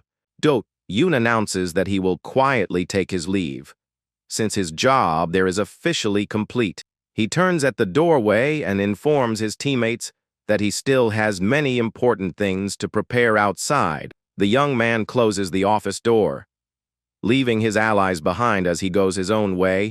Meanwhile, elsewhere in the city, Yep walks with firm steps down the hallway of headquarters. The fighter lets out a heavy sigh, trying to hold back the massive tension he feels before his big meeting. He grinds his teeth in frustration, thinking about the humiliation he suffered on the streets and the report he must present now.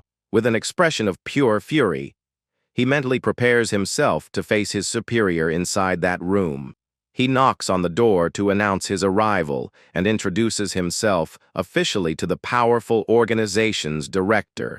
The fighter enters the room and bows with deep respect in front of his supreme leader's desk. He explains that he has an urgent matter to report, and the director praises his hard work all this time. The crime boss wants to know the contents of that important report that came before any formal greetings. The man responds seriously, confirming that the urgent information is regarding the Guncheong Dong territory. He reveals that he has strong reasons to believe rival leader Kim Moo-won is about to make a move in the area. Back at the office, the protagonist decides to leave in silence.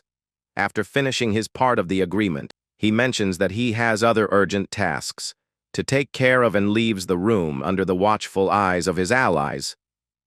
The young man walks down the quiet hallway, letting out a deep sigh to relieve the tension of the moment.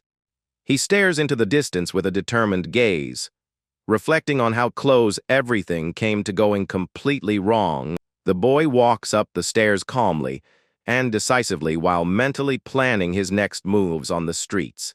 Noticing the intruders walking down right ahead of him, the protagonist shouts for them all to stop immediately. The men get startled and turn around nervously, asking if there is a problem or another fight breaking out. With his back turned, the boy explains he called them back only because he had not delivered his final message yet. The henchmen grumble quietly, annoyed that a kid is talking so arrogantly to older men. The protagonist looks at them with cold contempt, thinking they are nothing more than worthless, low-level thugs. A henchman shouts in anger, stating he will not tolerate the disrespect of a meddling kid who does not respect his elders. Do-yoon simply gives a sarcastic smirk and openly dares him to try something. He stares at his opponent with a sharp gaze, asking if he is really going to keep his guard down like that. Furious at the provocation, the thug charges forward with everything, trying to land a heavy punch on the young man's face. The boy dodges the attack with incredible agility, showing impressive speed in battle. Without giving the enemy time to react, the protagonist lands a devastating punch that hits him squarely. The other gang members are completely shocked, unable to understand who this insanely strong kid is. They wonder nervously if Gunilpa changed its members, or if they committed so many crimes that they forgot faces. Do-yoon gets into a fighting stance and asks seriously if they really cannot remember who he is. The henchman's leader looks at the young man suspiciously, commenting that he does look quite familiar. Suddenly, a painful memory from the past in Guncheong begins to surface in that thug's mind. He clearly remembers the mysterious boy who always showed up to ruin their worst plans. The protagonist notices the enemy's reaction and mockingly remarks that he finally managed to remember. The henchman breaks into a cold sweat as he realizes the real reason Choi Dae-yeop personally took action in the past. He clenches his fist in hatred, shouting that the kid knows things about them he should have never found out. The thug runs desperately toward the protagonist, screaming that he cannot let him leave that place alive. He charges forward in total rage, loudly declaring that the boy's life must end right at this moment. The opponent tries to throw a quick strike, but the boy dodges effortlessly, demonstrating full control of the fight. Do-yoon takes advantage of the opening and lands a precise punch that hits the rival with immense force. The man feels the brutal impact of the hit and lets out a groan of pain, unable to defend against the boy's speed. The protagonist continues his relentless attack and lands a clean kick that knocks the enemy to the ground. He looks down at the fallen opponent and coldly declares that the only one here who should not remain alive is him. The boy raises his leg with determination, ready to end the fight once and for all against his attacker. With a heavy stomp, he pins the opponent to the ground, ensuring he has zero chance of getting back up.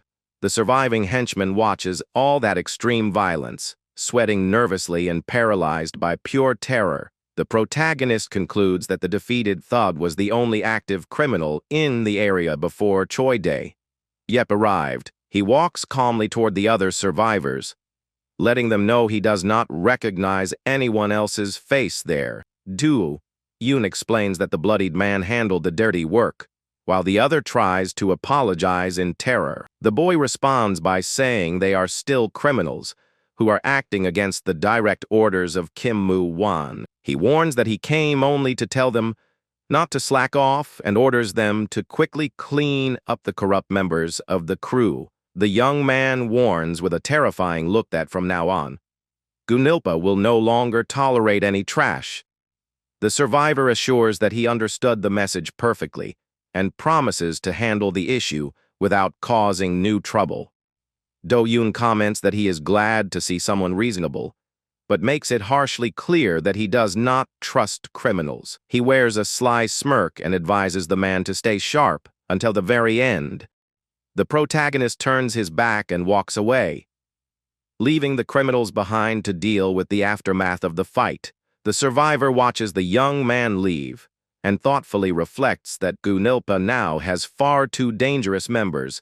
He orders his subordinates to clean up all that mess quickly before anyone else sees it. The man decides the gang must immediately eliminate any member with direct ties to Choi Dae.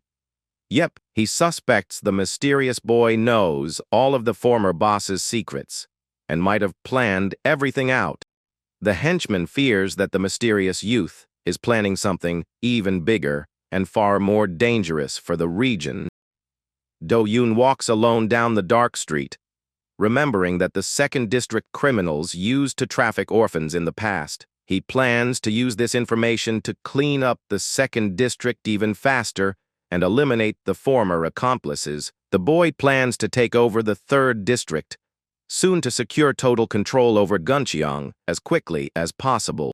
The protagonist reflects while walking home, believing his adoptive father probably thinks the exact same way. Suddenly, he hears a strange noise coming from the steps of his own home and turns around attentively. A red-haired youth appears on the stairs, taunting Do-yoon by calling him a miserable beggar with a mocking smirk. The protagonist stares at the unknown intruder with a cold look, showing zero surprise or fear. The red-haired boy is Wong Sung-hyuk, the heir to one of the high directors of the powerful Daekyung faction. Sung-hyuk walks toward the protagonist, asking if he really is the one responsible for Choi Dae-yeop's fall. The two youths stand face to face, exchanging tense glances as a prelude to a new confrontation starting. Wong Sung-hyuk complains furiously, saying he went through a lot of hard work to get here and that his glory days are over. He stares at Do-yoon with deep resentment, cursing his own bad luck as he vents all his frustration. The red-haired boy leans in close to the youth's face, promising he will never forget that insult and will always get in his way. He orders the boy to stay on high alert, because he will do everything to ruin him wherever the Daekyung faction goes. With a sharp jerk of annoyance, the intruder turns his back and walks off, cursing the entire uncomfortable situation. The protagonist simply cracks his neck, maintaining absolute calm in the face of all those empty threats he just heard. On the ground near the entrance of the residence lie some torn and crumpled papers from the Guncheong school. Do-yoon looks at the papers on the ground and wonders with concern if his younger sister saw all that mess too. The young man lets out a tired sigh and adjusts his clothing, trying to calm down after so much trouble on the sidewalk. Without further delay, he pushes open the large gray iron gate to finally step into his humble residence. The boy walks inside the property, planning to have a serious talk with his dear sister. Meanwhile, at the office, Song-jae asks his boss if they did not cross the line a bit today. A hand places a mysterious glass bottle on the desk. While mentioning that the opponent was drunk, Moo-won explains that even demoted Choi Dae-yeop was an elite fighter who never lost his skills on the streets. The boss drinks straight from the bottle and considers that the rival fighter's hatred is now entirely focused on him. He remembers that the kid bothering Do-yoon was a director's son, and that it falls on the guardian to own up to his mistakes. The leader bows his head thoughtfully, remarking that both he and his rival need to take responsibility now. Song-jae puts the jar inside a box and confirms that This is the official message he must deliver to the rival. With eyes shining with determination, the boss states they need to act like this to make the enemy lose his mind. Night falls silently and peacefully over the humble brick house, where the two siblings live in the district. Inside, the sister asks in surprise if the boy really wants to test his own strength against dangerous criminals. The protagonist simply nods his head, confirming his intention to act with complete seriousness. The young girl is completely shocked and asks her brother if he has lost his mind to make such a dangerous decision. She argues that he knows very well how major criminal factions destroy innocent lives without any mercy. Wringing her hands nervously, she asks if he forgot that both of their homes were ruined by them. The girl insists that it makes no sense for him to try to take on such dangerous criminals entirely on his own. Do-yoon counters by reminding her seriously that their home address has already been completely discovered by rivals. His sister listens in total silence with a look of surprise and concern. Realizing the real danger they are in, the boy explains that he needs to test his limits to know if he is capable of protecting the people he loves on his own. The protagonist looks up and firmly promises that this confrontation is a necessary personal test for his life. The two remain seated across from each other at the kitchen table, immersed in a very tense and reflective silence. Even while understanding the situation, the young girl affectionately insists that her brother cannot do all of this alone. She advises the boy to speak with the members of Gunilpa, or find someone he deeply trusts to help him out. The boy stares at his sister with unwavering determination, showing that his decision to fight is already final. He stands up from the chair, stating that this is an inevitable clash he would have to face sooner or later. The protagonist walks toward the exit and mentions he will take that conversation as her permission to act. The young girl simply watches him leave in surprise, unable to find words to argue with her brother's firm stance. He turns around and authoritatively lets her know that from now on, she will also live in their adoptive father's safe residence. The girl stares at her brother in silence, processing the new order that will completely change their routine in the crew. Later, she sits on the bedroom floor and starts organizing her personal belongings to pack for the move. She holds a few old items fondly, feeling a mix of nostalgia and anxiety about the unknown future. The young girl thinks respectfully about her new adoptive father, wondering if this sudden change will really work out. A few quiet tears drop onto the wooden floor, revealing all the distress she holds in her heart. The girl keeps packing her bags in absolute silence, unaware of the danger lurking right outside her room. In the dark of the night, the mysterious silhouette of a man appears, watching the house from atop a nearby wall. The unknown figure wears a chilling look, his glowing eyes focused directly on her bedroom window, unaware of the impending danger. The young girl remains focused on packing her clothes into the cardboard box on the floor. The mysterious watcher utters a quiet murmur in the dark, showing great interest in that family's situation.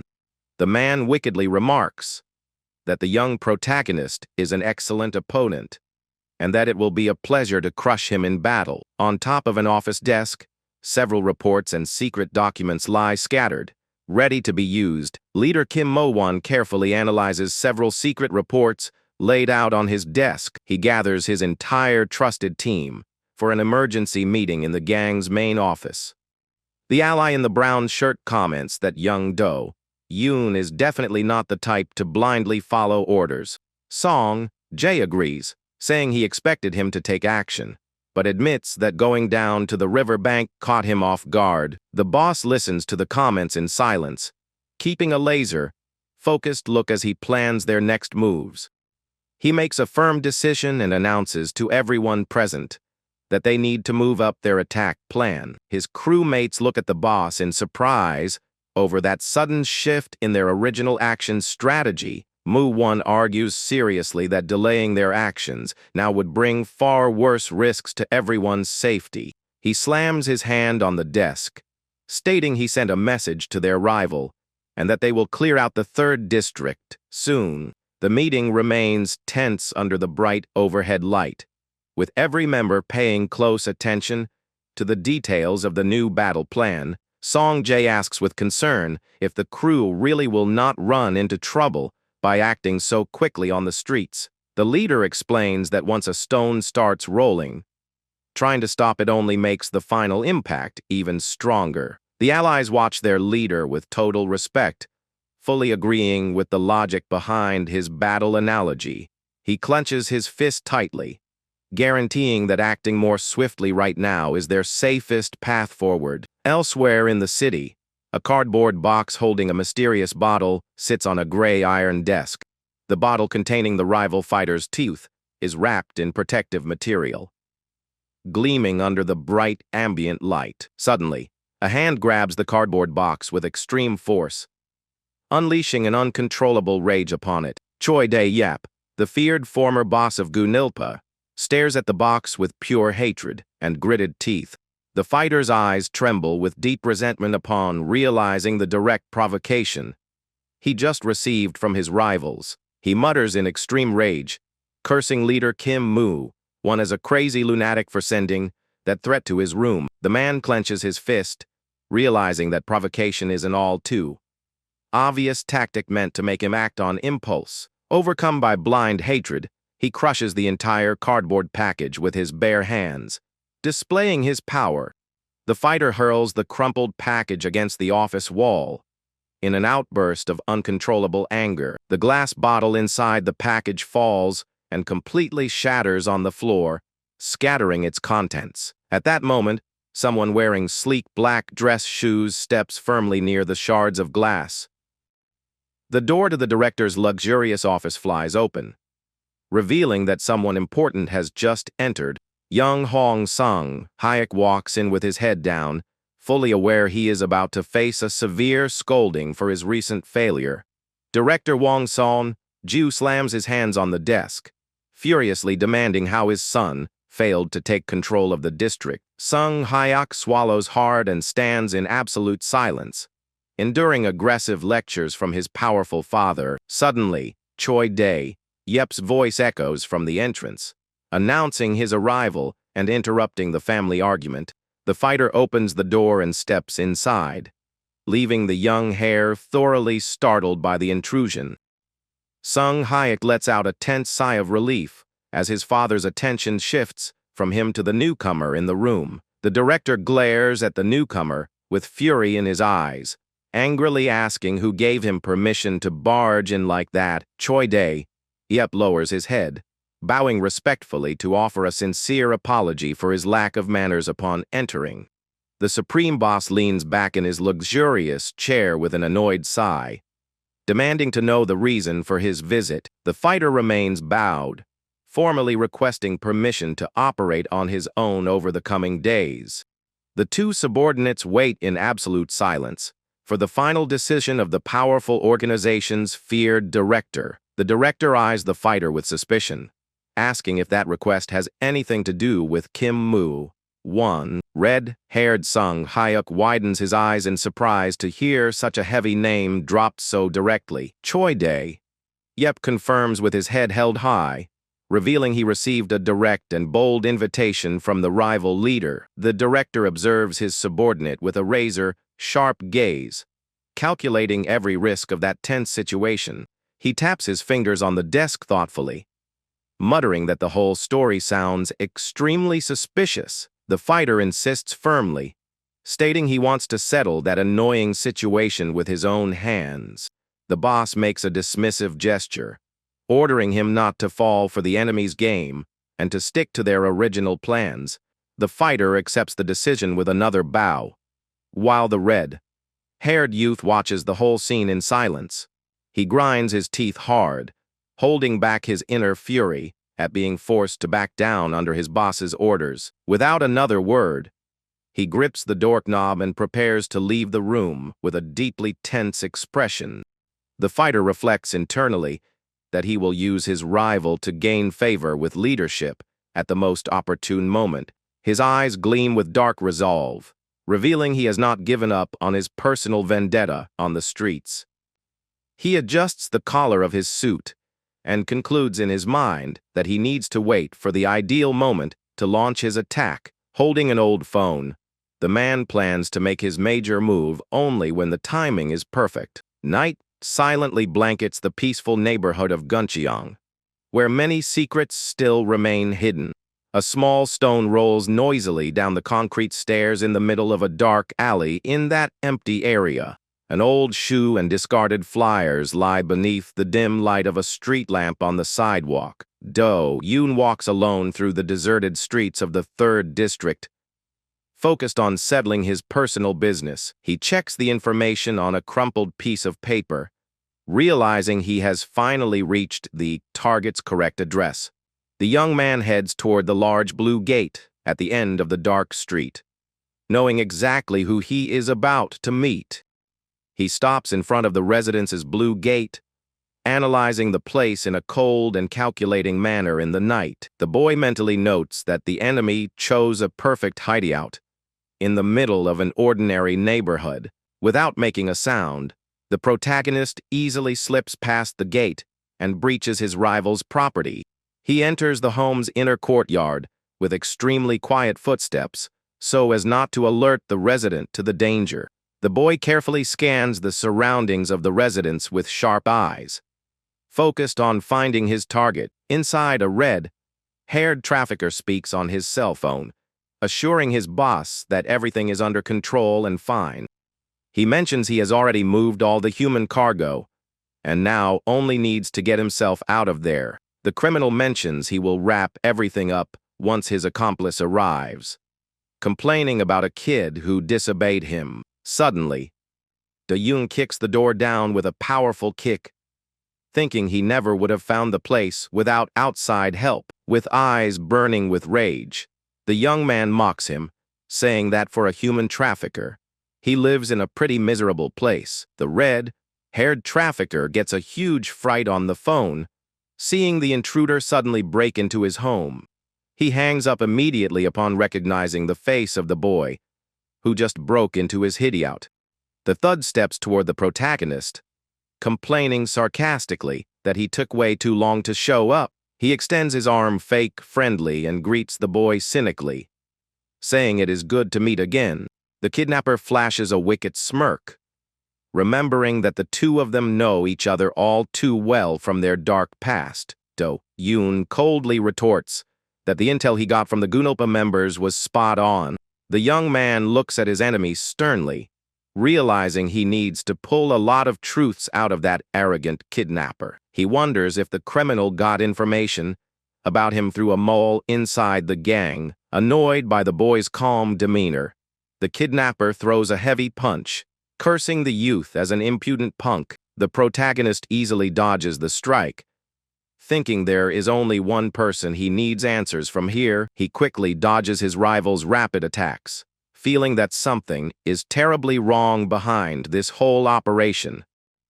The trafficker throws another heavy strike, sarcastically thanking the boy for walking right into his lair on his own. The red-haired thud flashes a cruel smile, believing he finally got what he wanted so badly tonight. He lands a brutal combination of punches on the boy, filling the room with heavy tension. However, the protagonist bounces back quickly from the impact and stares at his opponent with eyes burning with pure fury. Do-yoon dodges masterfully and counters with a massive punch straight to the enemy's face. The kidnapper feels the brutal impact of the hit to his jaw, spitting blood and completely losing his composure. Without backing off, the boy launches an overwhelming flurry of punches that hit his rival's body hard. The criminal stumbles backward, holding his chest in pain while cursing the boy for his unbelievable strength. He loses his balance completely and slips onto the kitchen floor under the protagonist's relentless assault. Cornered against the counter, he stares at the youth in desperation, unable to believe he is being dominated so embarrassingly. In an act of pure panic, the trafficker reaches out and grabs a liquor bottle to use as a defensive weapon. He swings the glass bottle furiously, screaming that everyone has gone mad over things from the past. The bottle shatters against the protagonist's arm, who uses his own limbs to shield himself from the broken glass. Taking advantage of the blow, the kidnapper rushes forward and grabs the boy around the waist. Trying to slam him down, he manages to pin Do-yoon to the floor and raises his fist, shouting that the kid is nothing against his power on the streets. The attacker hits the boy's face with a heavy punch, insulting the youth as useless trash who does not know his place. The man keeps hitting the boy, cruelly claiming that the protagonist and his crew have already been thrown away. Driven by endless sadism, the criminal shouts, mocking the human trafficking accusation the youth made earlier. He raises his arm aggressively, swearing he will tear the boy apart and sell him off as cargo too. The attacker attempts to throw a final finishing blow with all his strength, aiming right for the fallen youth's head, but Do-yoon catches his rival off guard by tightly grabbing the attacker's wrist mid-air, stopping the punch effortlessly. The boy uses his other hand to grab the kidnapper by the collar, launching his terrifying comeback in the fight. Do-yoon reacts instantly, using his strength to slam the kidnapper to the home's floor. The boy hurls his opponent down hard, making the entire living room floor shake. He mounts his rival and cocks his fist, preparing to launch a relentless counterattack. The protagonist lands a devastating punch straight to the face of the defenseless criminal on the ground. He lands another extremely heavy strike, leaving the kidnapper completely knocked out cold. With his enemy bleeding and defeated, Do-yoon lets him know he still has one more question to ask. The boy asks mockingly if his strength is so weak that it does not even come close to the guys at headquarters. Lying on the floor, the rival grinds his teeth in rage, wondering who this kid thinks he is.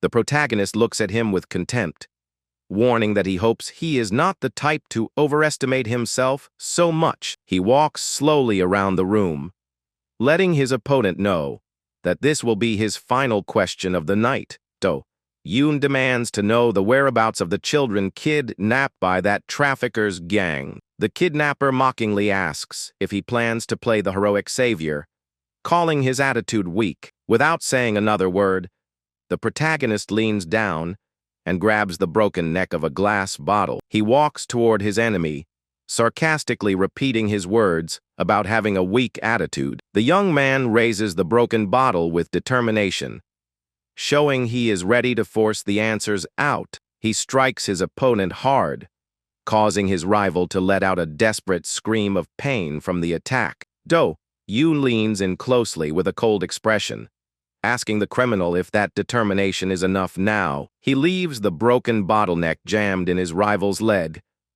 ordering him to answer the question immediately. The boy steps firmly on his opponent's wound with his blood-stained shoe, intensifying his pain. With eyes filled with pure malice, the protagonist commands the criminal once more to give him the answer. The trafficker finally breaks and reveals that the children were sent to a branch of the Daekyung faction. Suddenly, Wong-sung Hyuk emerges from the shadows with a mocking smirk, asking if he thinks he can actually go there. Do-yoon presses down even harder on the kidnapper's wound, demanding he keeps spilling the details. Ignoring the new intruder's arrival, the protagonist stays focused on interrogating his opponent on the ground. The young man demands more information about the Daekyung branch without showing a shred of fear. The red-haired youth approaches furiously with gritted teeth, repeating the question and asking if he will really go there. The Daekyung heir loses his patience and grabs Do-yoon from behind in a tight hold to pin him down.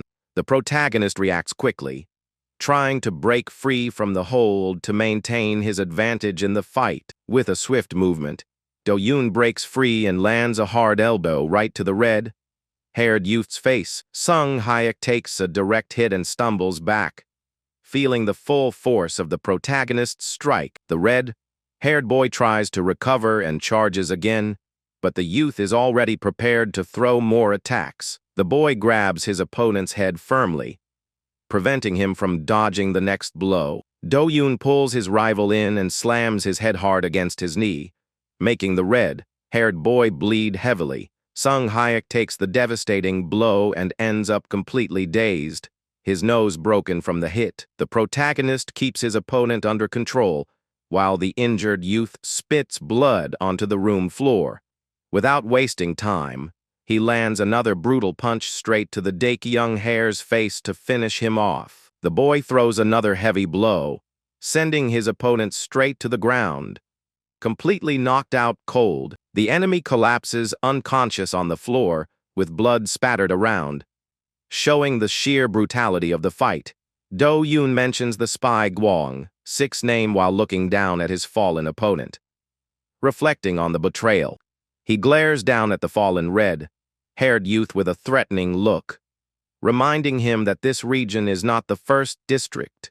The boy grabs his injured enemy by the collar of his red outfit and lifts him off the ground without showing any mercy. He pulls his rival close to his face and coldly lets him know that his survival in the past was for a different reason, with eyes burning with rage. Do-yoon tells him he did not spare his life out of a lack of courage or hesitation. The young man tightens his grip on his collar, promising that ever since he stepped onto this path, he has been ready for the worst. The protagonist stares intimidatingly into his enemy's eyes, asking if he truly doubts what he is capable of. Sung-hyuk tries to speak, but can only manage a few groans of pain and gasps for air under the tight grip. Do-yoon tosses his rival back onto the wooden floor, discarding him like he poses no threat at all. The defeated enemy stays on his knees, coughing up blood while trying to gather his strength after the beating. The protagonist looks down at the young hare with a dark gaze, asking him directly if he wants to stay alive. The boy wears a wicked smirk and warns that if he wants to live, he will have to pay a very heavy price for his life.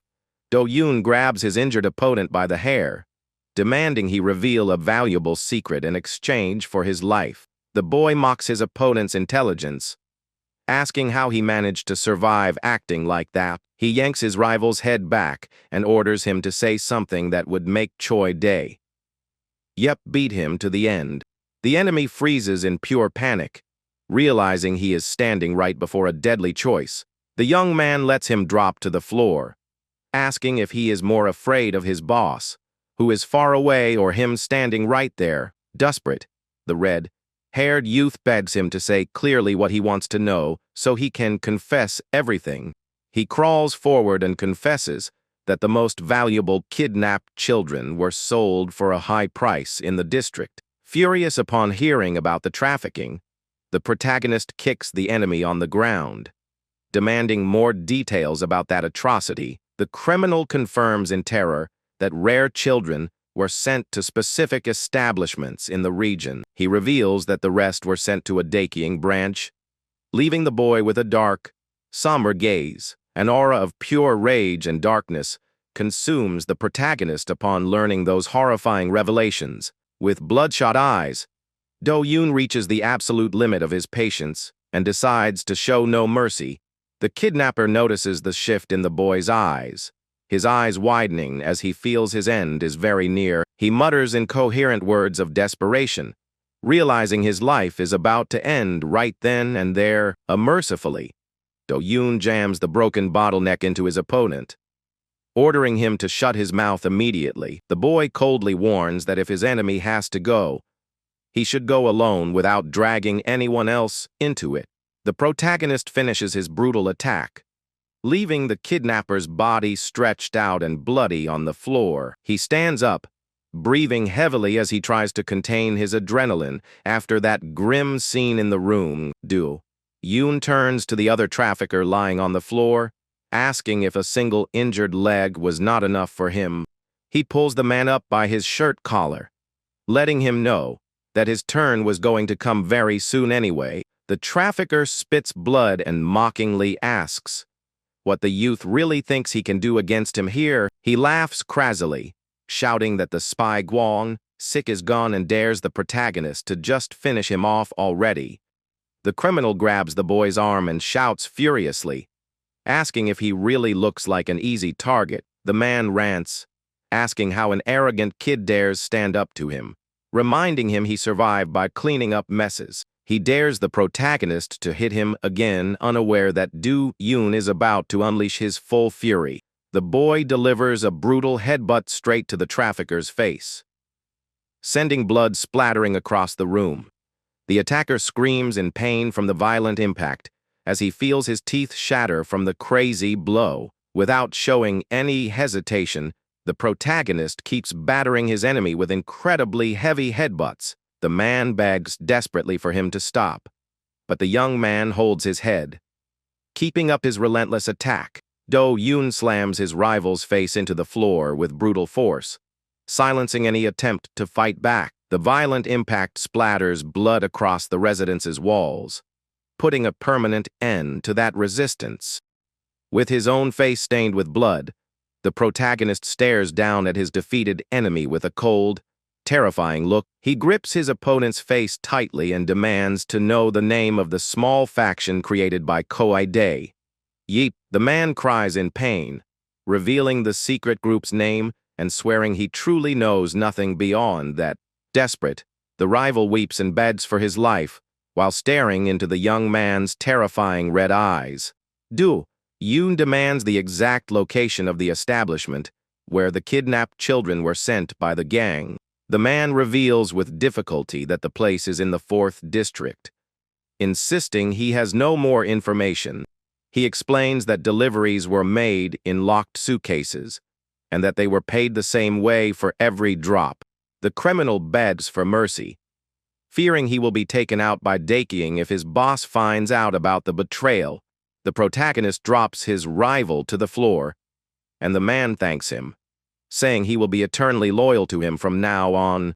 The youth wipes the blood off his own face, coldly noting that every other criminal said the exact same thing. He stares at his opponent with eyes burning with cold determination, signaling that his judgment has already been passed. Do-yoon crushes the trafficker's head with a brutal stomp, putting a permanent end to that cowardly kidnapper's life. The young man walks out to the building's exterior under the dim street lamp. Analyzing the quiet of the dark night, he approaches an outdoor faucet to wash his blood-stained hands and clean away all traces of the confrontation. The protagonist dries his tired face under the street lamp's yellow light, reflecting on his actions. He walks back into the darkness of the night, muttering with deep hatred about the scum of that faction. The boy picks up a cell phone belonging to one of the defeated rivals and begins reviewing the information inside. He stares at the screen intently while drops of sweat and blood trickle down his tense face. The device screen displays dozens of missed calls and mysterious messages sent over the last few hours. The protagonist wonders in absolute shock what could have happened in such a short window of time. His expression turns to pure fury and panic upon realizing that something extremely terrible has occurred. He reads the desperate message from Han Song, Jae, revealing that his beloved younger sister A-yoon has vanished. Do-yoon sprints desperately through the dark city streets, trying to reach his destination in time. He flings the front door open with all his might and steps inside. Deeply concerned about what might have happened, he moves quickly through the rooms. Without wasting a single second, he finds the whole place tossed, with boxes scattered all across the floor. The young man completely loses his breath as he takes in the mess. He remembers when it was suggested that they stay at his father's place for safety. A-yoon seemed hesitant as she asked if he was changing his mind. Do-yoon tried to reassure his sister, saying that they would soon be adults and living well. She gripped the doorknob, admitting she was terrified of everything. But the boy promised he would do whatever it took, so she would never feel afraid again. The girl tried to smile through her tears, telling him not to worry. Now, standing before the empty bedroom, the young man bitterly blames himself for being so naive. He clenches his fist tightly, consumed by rage. He grows furious as he realizes he fell for his enemy's lies. Right then, Footsteps echo at the entrance of the house. The older man opens the door and walks inside. He asks if Do-yoon just got here, and the young man tense confirms it.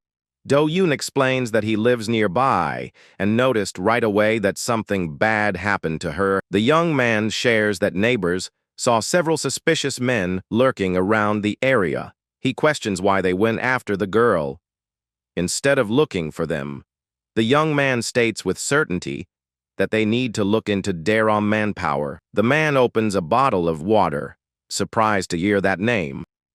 He hands the drink to the young man while trying to follow his reasoning. The man asks what that company could possibly have to do with Do-yoon's disappearance. Do-yoon takes the bottle and replies that one thing isn't directly related to the other. He narrows his eyes, fully focused. The boy reveals that, in truth, all of this connects directly to him. The man asks if that was what the thug said about Choi Dae-yeop's secret group. He warns that they can't blindly trust the words of those criminals. Concerned, the man asks if Do-yoon ended up getting hurt during the fight. Do-yoon replies cold, saying those guys were no trouble for him at all. The man agrees and says that right now, the top priority is finding Do-yoon. Do-yoon adds that Choi Dae-yeop definitely knew about everything because of his recent visit. The man thinks about that possibility and agrees with the boy's logic. He knows the young man is usually calm, but gets reckless whenever his sister is in danger.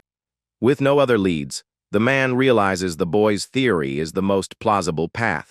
He places a hand on the boy's shoulder and decides to call their team leader right away. The young man asks who is looking for the suspects, and the man mentions Bang Tae-ji. He calls the leader, letting him know that Do-yoon returned safely and uninjured. Suddenly, the leader reveals over the phone that he might have already found the girl's location. The leader reports that Tae-ju spotted the Do-yoon sign while searching the area.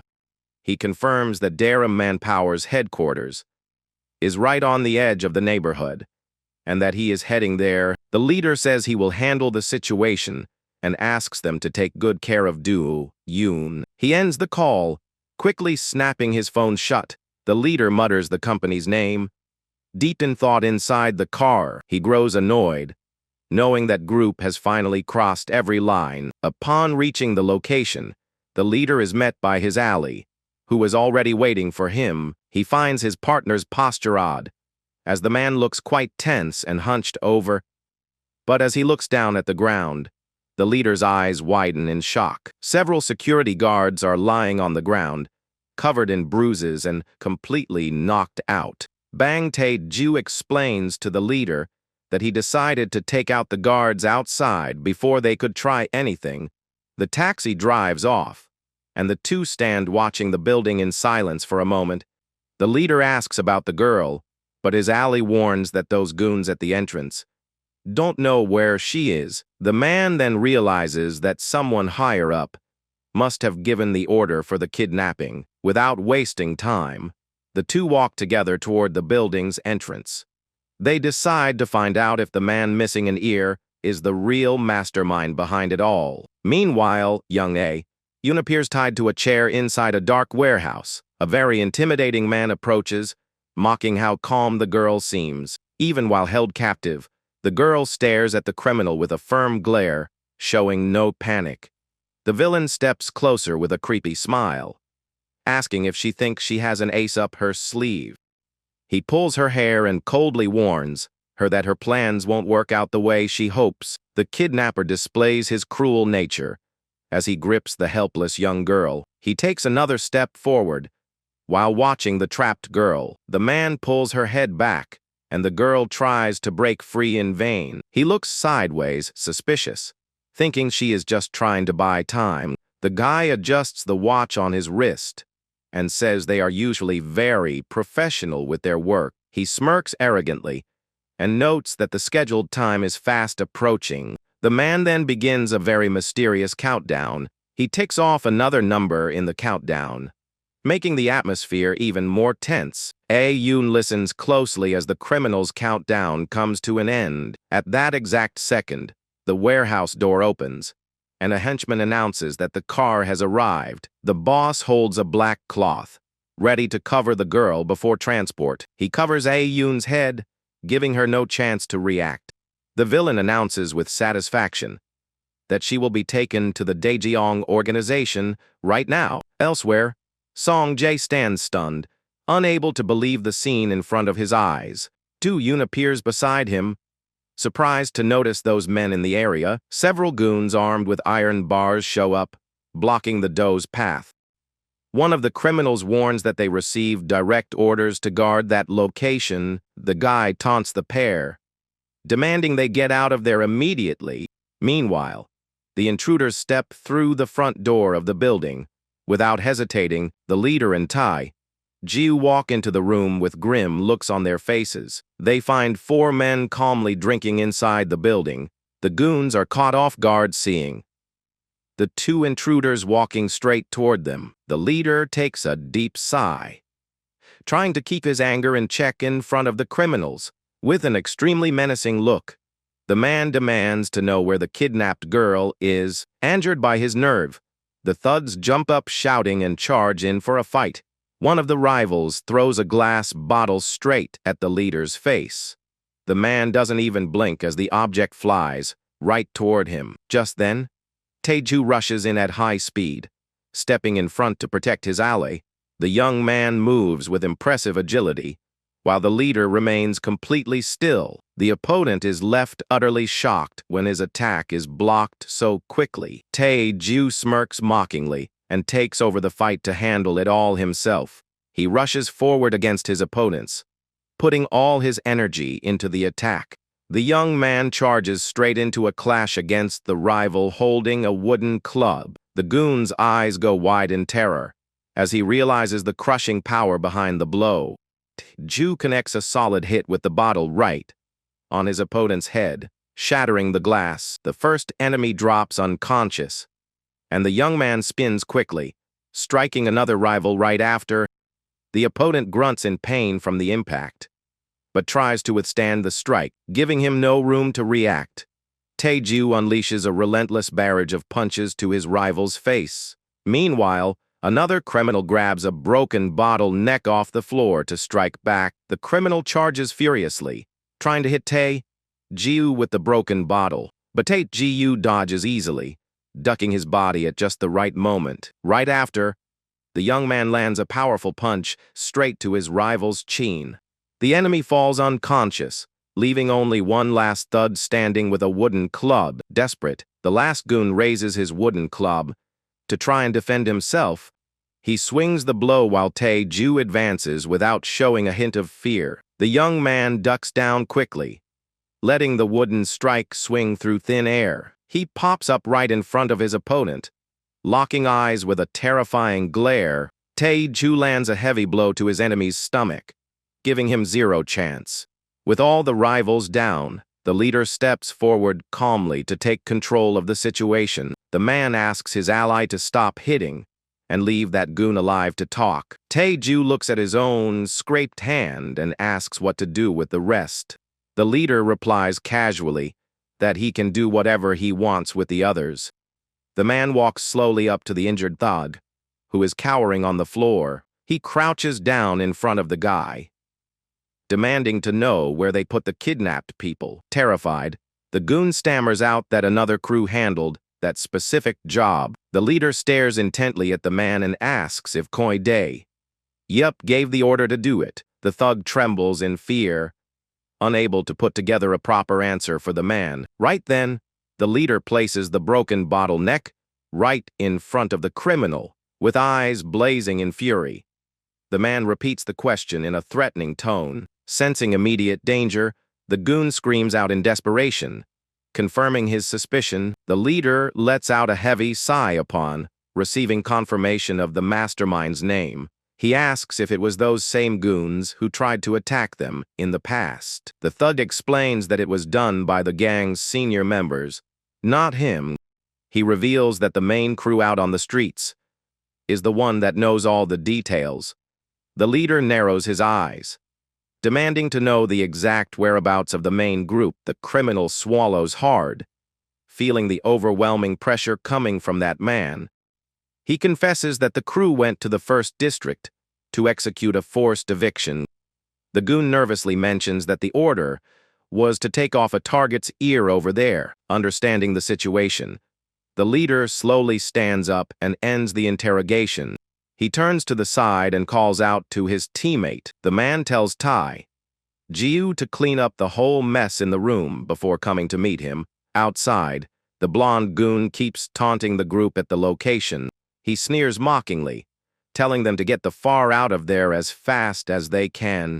Several thugs rush in as a pack to attack the two intruders all at once. The goon's leader warns that the young target must be captured alive and without severe injuries. Do-yoon gets ready to fight while Jae puts on his black gloves right behind him. Suddenly, a muscular, tattooed arm grabs the goon's shoulder from behind.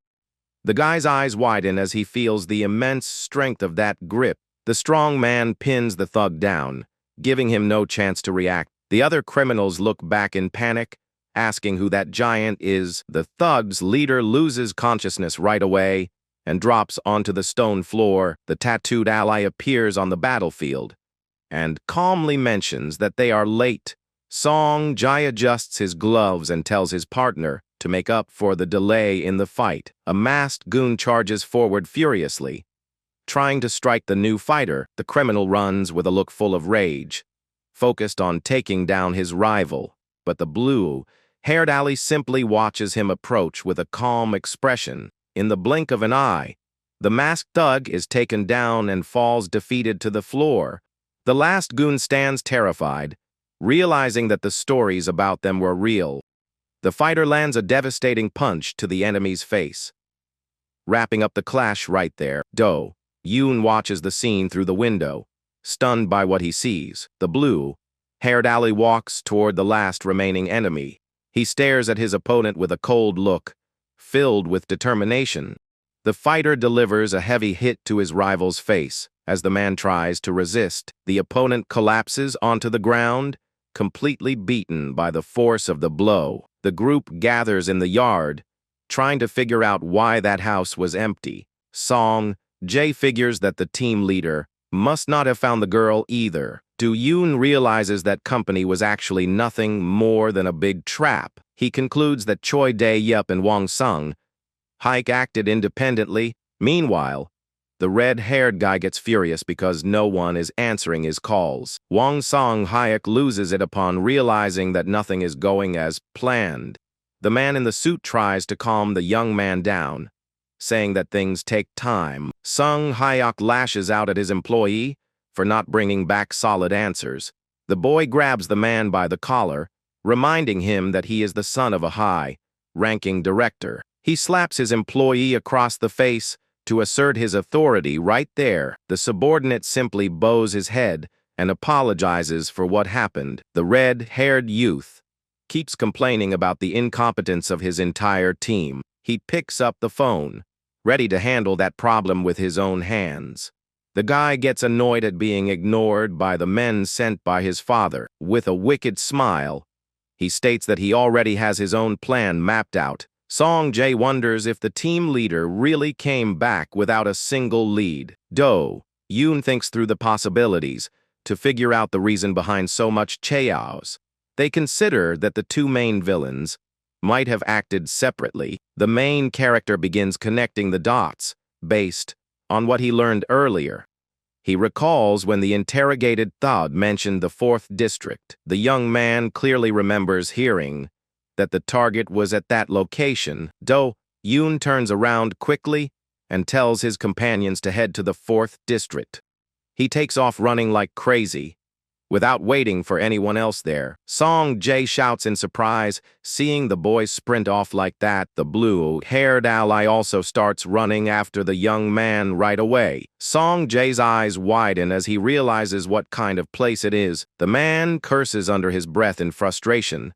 Realizing the danger the girl is in, he holds his head, stressed out by how absurdly complicated the situation has gotten. He turns around with a serious look, focused on getting some real answers. Jae notices that one of the thugs on the ground is pretending to be knocked out. With eyes filled with fury, he threatens to beat the guy up all over again. The scene shifts to the rooftops, where someone is running in the dark. Do-yoon runs with determination, cursing that rotten Hwang Sung-hyuk.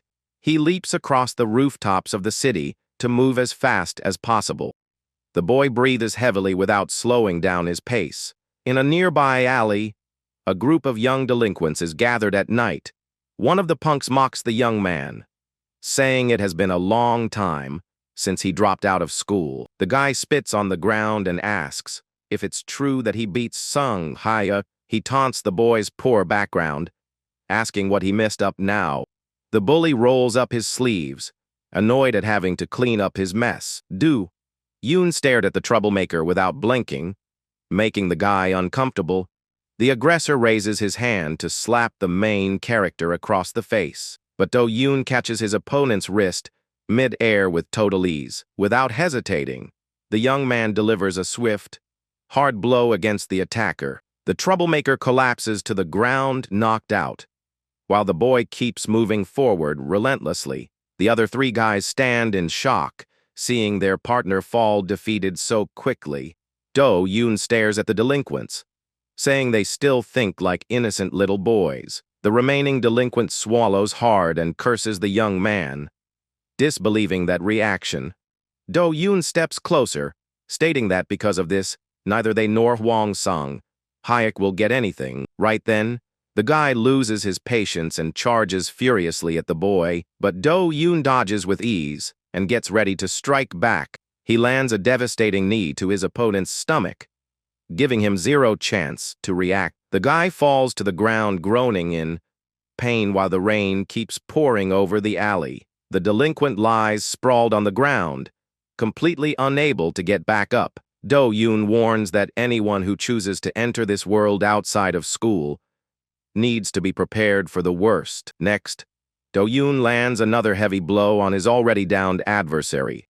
The guy lets out a desperate scream of pain after taking the merciless attack. The others watching are overcome with terror as they realize the young man's brutality. Do-yoon walks calmly, asking what boys playing delinquent think they're going to achieve. With that, Do-yoon becomes even more convinced that Hwang Sung-hyuk is the one behind everything. In a panic, one of the delinquents shouts at the other to call all the backup down there. Do-yoon hears that and realizes there are still more enemies nearby. While the chaos unfolds in the alley, the two adults observe the whole scene from above.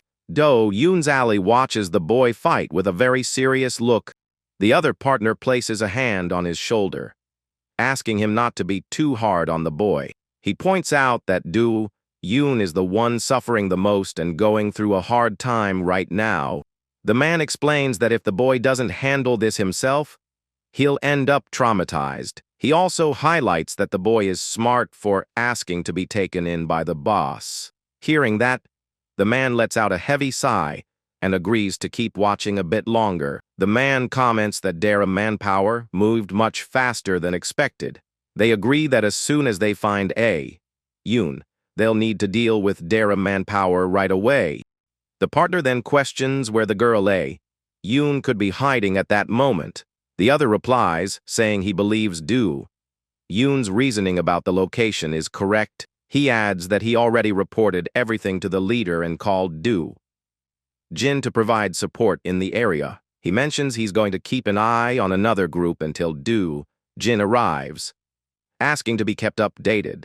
The man concludes that the split among the enemies is the exact opportunity they needed. Meanwhile, a guy carries a tied-up woman on his back, walking up a dark flight of stairs. The man moves forward with steady steps, carrying the hostage with her arms and legs completely bound. He walks along humming to himself until he reaches the outside, where other men are waiting near the car. The goons greet the man respectfully as soon as he arrives with the prisoner. One of the goons offers to carry the girl, but the boss refuses and reprimands him on the spot. The boss shows off an important device, stating that certain drop-offs must be made by him personally. The subordinate praises his boss's wisdom, while the man keeps carrying the captive girl. Hidden behind a wall, a scout watches the group's movements with suspicion. The guy grabs his phone and informs his superiors that the rivals aren't at that location. The scout from Darum Manpower asks his bosses what their next move should be. Back in the alley, Do-yoon looks at the damage he caused to the delinquents with a cold glare. He lands one more relentless strike on the attacker, who was still down on the ground. All the delinquents end up sprawled on the ground, while Do-yoon catches his breath. The boy reflects to himself and realizes that group's intention was only to buy time. Annoyed by this realization, Do-yoon steps up to the only guy who is still conscious. Do-yoon crouches down and starts searching the troublemaker's clothes as the guy tries to pull away. The boy pulls a cell phone from the guy's pocket, letting him know he's borrowing the device. The delinquent panics and curses the young man, unable to understand what he plans to do with the phone. Out of patience, Do-yoon lands a punch to the guy's face, knocking him out cold once and for all. Do-yoon lands a direct blow to the face of the guy, who was already down on the ground. He taunts the delinquent, asking if this wasn't what he considered something friends do. Do-yoon mentions he is borrowing the phone for a moment and walks away from the spot. The boy unlocks the phone to make an important call in the middle of the night. Do-yoon answers the phone and hears Wong-sung, Hayek ranting for them to take him down once and for all. Do-yoon tells his rival to shut his mouth and warns that if he keeps this up, he's going to end up in a world of trouble. The young man yells that he only tolerated his provocations because they were at school. Sung Hayek stands shocked as he recognizes the boy's voice on the phone, losing his mind in rage. Do-yoon simply hangs up the phone on his rival and lets out a long sigh. He confirms his suspicions that Wong-sung, Hayek, was truly the one responsible for everything. Do-yoon states he will put an end to this nonsense, so he never tries anything like it again. The boy stops in his tracks suddenly upon realizing a very important detail. From above, Do-yoon's alley decides it's time to climb down and join the boy. The man realizes time is ticking, and he needs to act immediately without wasting a moment. Do-yoon walks through the alley while his strong ally approaches with firm steps. The young man takes a deep breath and stops as he sees his partner is already by his side. Without thinking twice, Do-yoon tosses the delinquent's phone far into the dark night. The phone hits the ground, ringing non-stop as the rival tries calling back in vain. Meanwhile, in the van, one of the goons tells the boss he's going to ride in the back seat. The goon's boss complains furiously, saying that mess wasn't their responsibility. Suddenly, the boss lands a harsh slap across his subordinate's face to shut him up. The man notices an intimidating glare coming from outside and gets bothered by the stare. Several masked and armed men appear out of nowhere to surround the group's van. A full-blown brawl breaks out outside between the two rival gangs. The boss realizes the client hid dangerous information about that job. Seeing the size of the clash, he curses, saying he should be getting paid 4 times more. The guy grabs his phone and yells furiously, demanding answers about the sudden attack. The goon runs desperately for the driver's seat, trying to peel out of there in the vehicle. The masked men continue trading heavy blows with the goons around the car. One of the attackers takes a direct punch to the face and falls bleeding to the ground. The fight remains brutal, with another guy getting hit and falling unconscious. The boss stands stunned by the strength of the attackers, who don't seem like ordinary delinquents. One of the masked men lands a crushing hit right on his rival's chin. The masked man proves relentless, taking down another opponent without the slightest trouble. Even the strongest goon gets hit by a harsh punch full in the face. The goon yells in panic to his boss, telling him they need to get out of there right away. The boss goes into total panic and takes the wheel, cursing non-stop. He starts the car quickly and hits the gas, trying to escape that ambush. The van speeds off, leaving behind the full-blown fight in the street. Enraged, the boss swears he's going to get revenge on Darum Manpower as soon as possible. Suddenly, A motorcycle approaches at high speed, skidding dangerously onto the road. The bike crashes violently into the front of the van, causing a massive impact. The driver falls into despair, unable to understand what just hit his car. The rider leaps off the motorcycle at the exact moment and manages to land safely on the road. He raises his head with a threatening look, ready to take on anyone there. With fury in his eyes, the man promises that no one in that van is getting out of there alive. Back in the alley, Do-yoon lands another powerful punch straight to an opponent's face. The boy gets desperate as he realizes he's running out of time to save the girl. He connects a high kick to his enemy's head, overcome with guilt over what happened to Do-yoon. Do-yoon takes down the last attacker, outraged at failing to keep the promise he made. The boy dwells on the regret of failing right. After promising he would protect her, his ally watches the young man's pain, maintaining a serious and firm look beside him. The man tells the boy they need to hurry before it's too late. The two take off running together through the streets, trying to reach their destination in time. Do-yoon apologizes for getting held up because of the neighborhood troublemakers. His partner tries to reassure the boy, saying they just had bad luck at that moment. He states that isn't something Do-yoon should be apologizing for right now. Looking ahead, the two spot a mysterious figure standing right in the middle of their path. On the road, the rider catches his balance after leaping off the moving motorcycle. He glares at the van with a threatening look, unbothered by whether that was the right spot. Out for blood, the man declares he's going to take down all the occupants in the vehicle. Inside the van, the goon's boss slams his hands on the steering wheel, furious over the crash. The man loses his mind in rage, cursing at the maniac who threw the motorcycle into the van. Right then, the captive girl takes advantage of the distraction to move in the back seat. The young girl wraps her bound arms around the driver's neck, choking the guy. Do-yoon pulls with all her strength while the man struggles frantically, trying to breathe. The girl holds the grip firmly, driven by a pure instinct for survival. She remembers a moment from the past when she saw young Do-yoon being choked. Back then, she paid close attention to how the choke technique worked. The move was used as an effective self-defense tactic in critical situations. In the present, the young girl realizes that old lesson actually works in practice. She vents to herself, remembering the cowardly ambush she suffered earlier. Choking, the driver gropes blindly, trying to find something to fight back with. The guy throws himself backward, violently against the girl to break the chokehold. The impact forces Do-yoon to let go of the hold, throwing her against the van's seat. The man clutches his neck, coughing, threatening the girl in a blind rage. He states he intended to deliver her untouched, but now he has completely lost his patience. The villain lands a harsh slap across the young girl's face, unleashing all his rage. At that exact moment, Do-jin appears right behind the guy with a terrifying glare. Giving zero time to react, Do-jin grabs the villain hard by the collar of his jacket. He yanks the criminal out of the vehicle and slams him hard onto the ground. Inside the van, the girl tries to gather herself from the shock while catching her breath. The young girl watches the scene outside, terrified by the violence of the fight.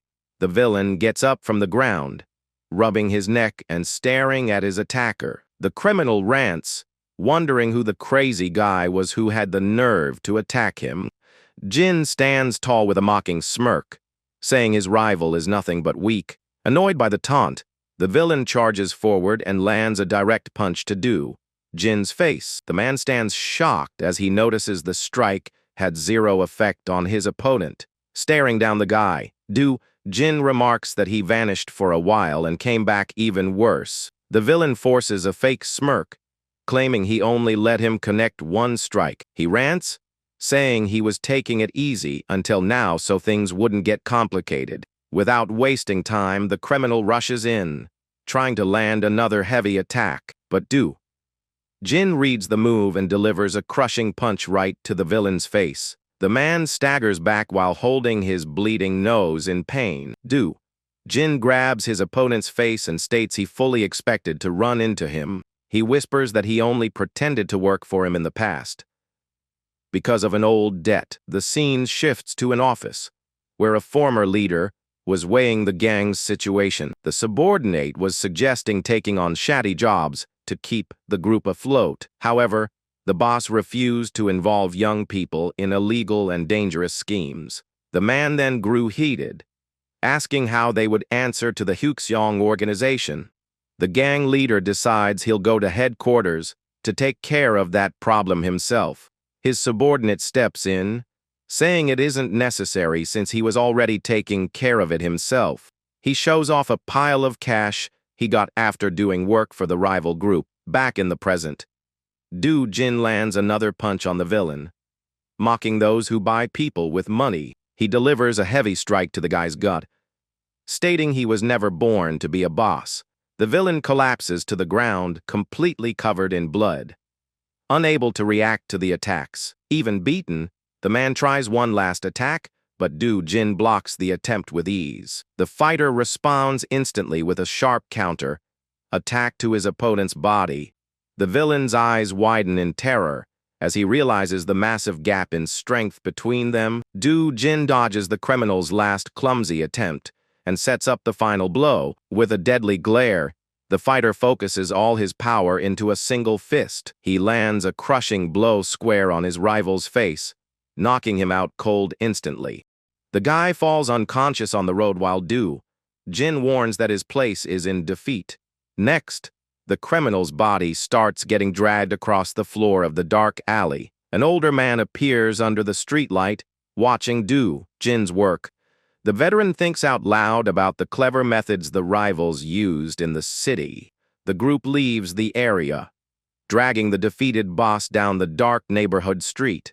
The narrative shows the former boss walking alongside Do-yoon during sunset. The man kindly invites the girl to take shelter in his warehouse along with the others. Do-yoon agrees timidly, walking beside the man in peace. He praises the young girl's decision, saying living buried in debt like Do-yoon was no way to live. Upon hearing the boy's name, Do-yoon stops in her tracks immediately midway. The young girl lowers her head hesitantly, trying to gather the courage to say how she feels.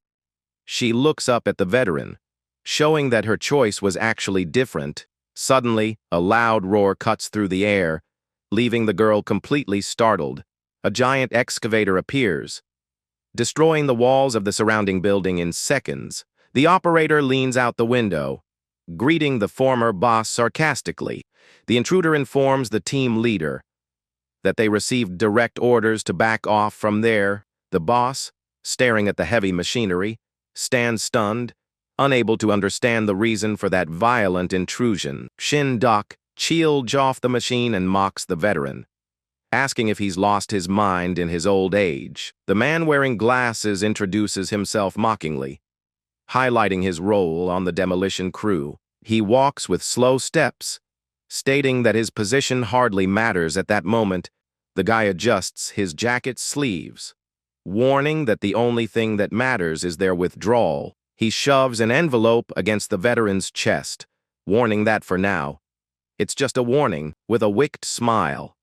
The man remarks on how long some people take to fall. He states that envelope is a gift to prevent future trouble between the parties. The subordinate beside him demands that the visitor show proper respect to his former superior. Annoyed, Shin-dok grabs the young man's head and forces it down without an ounce of mercy.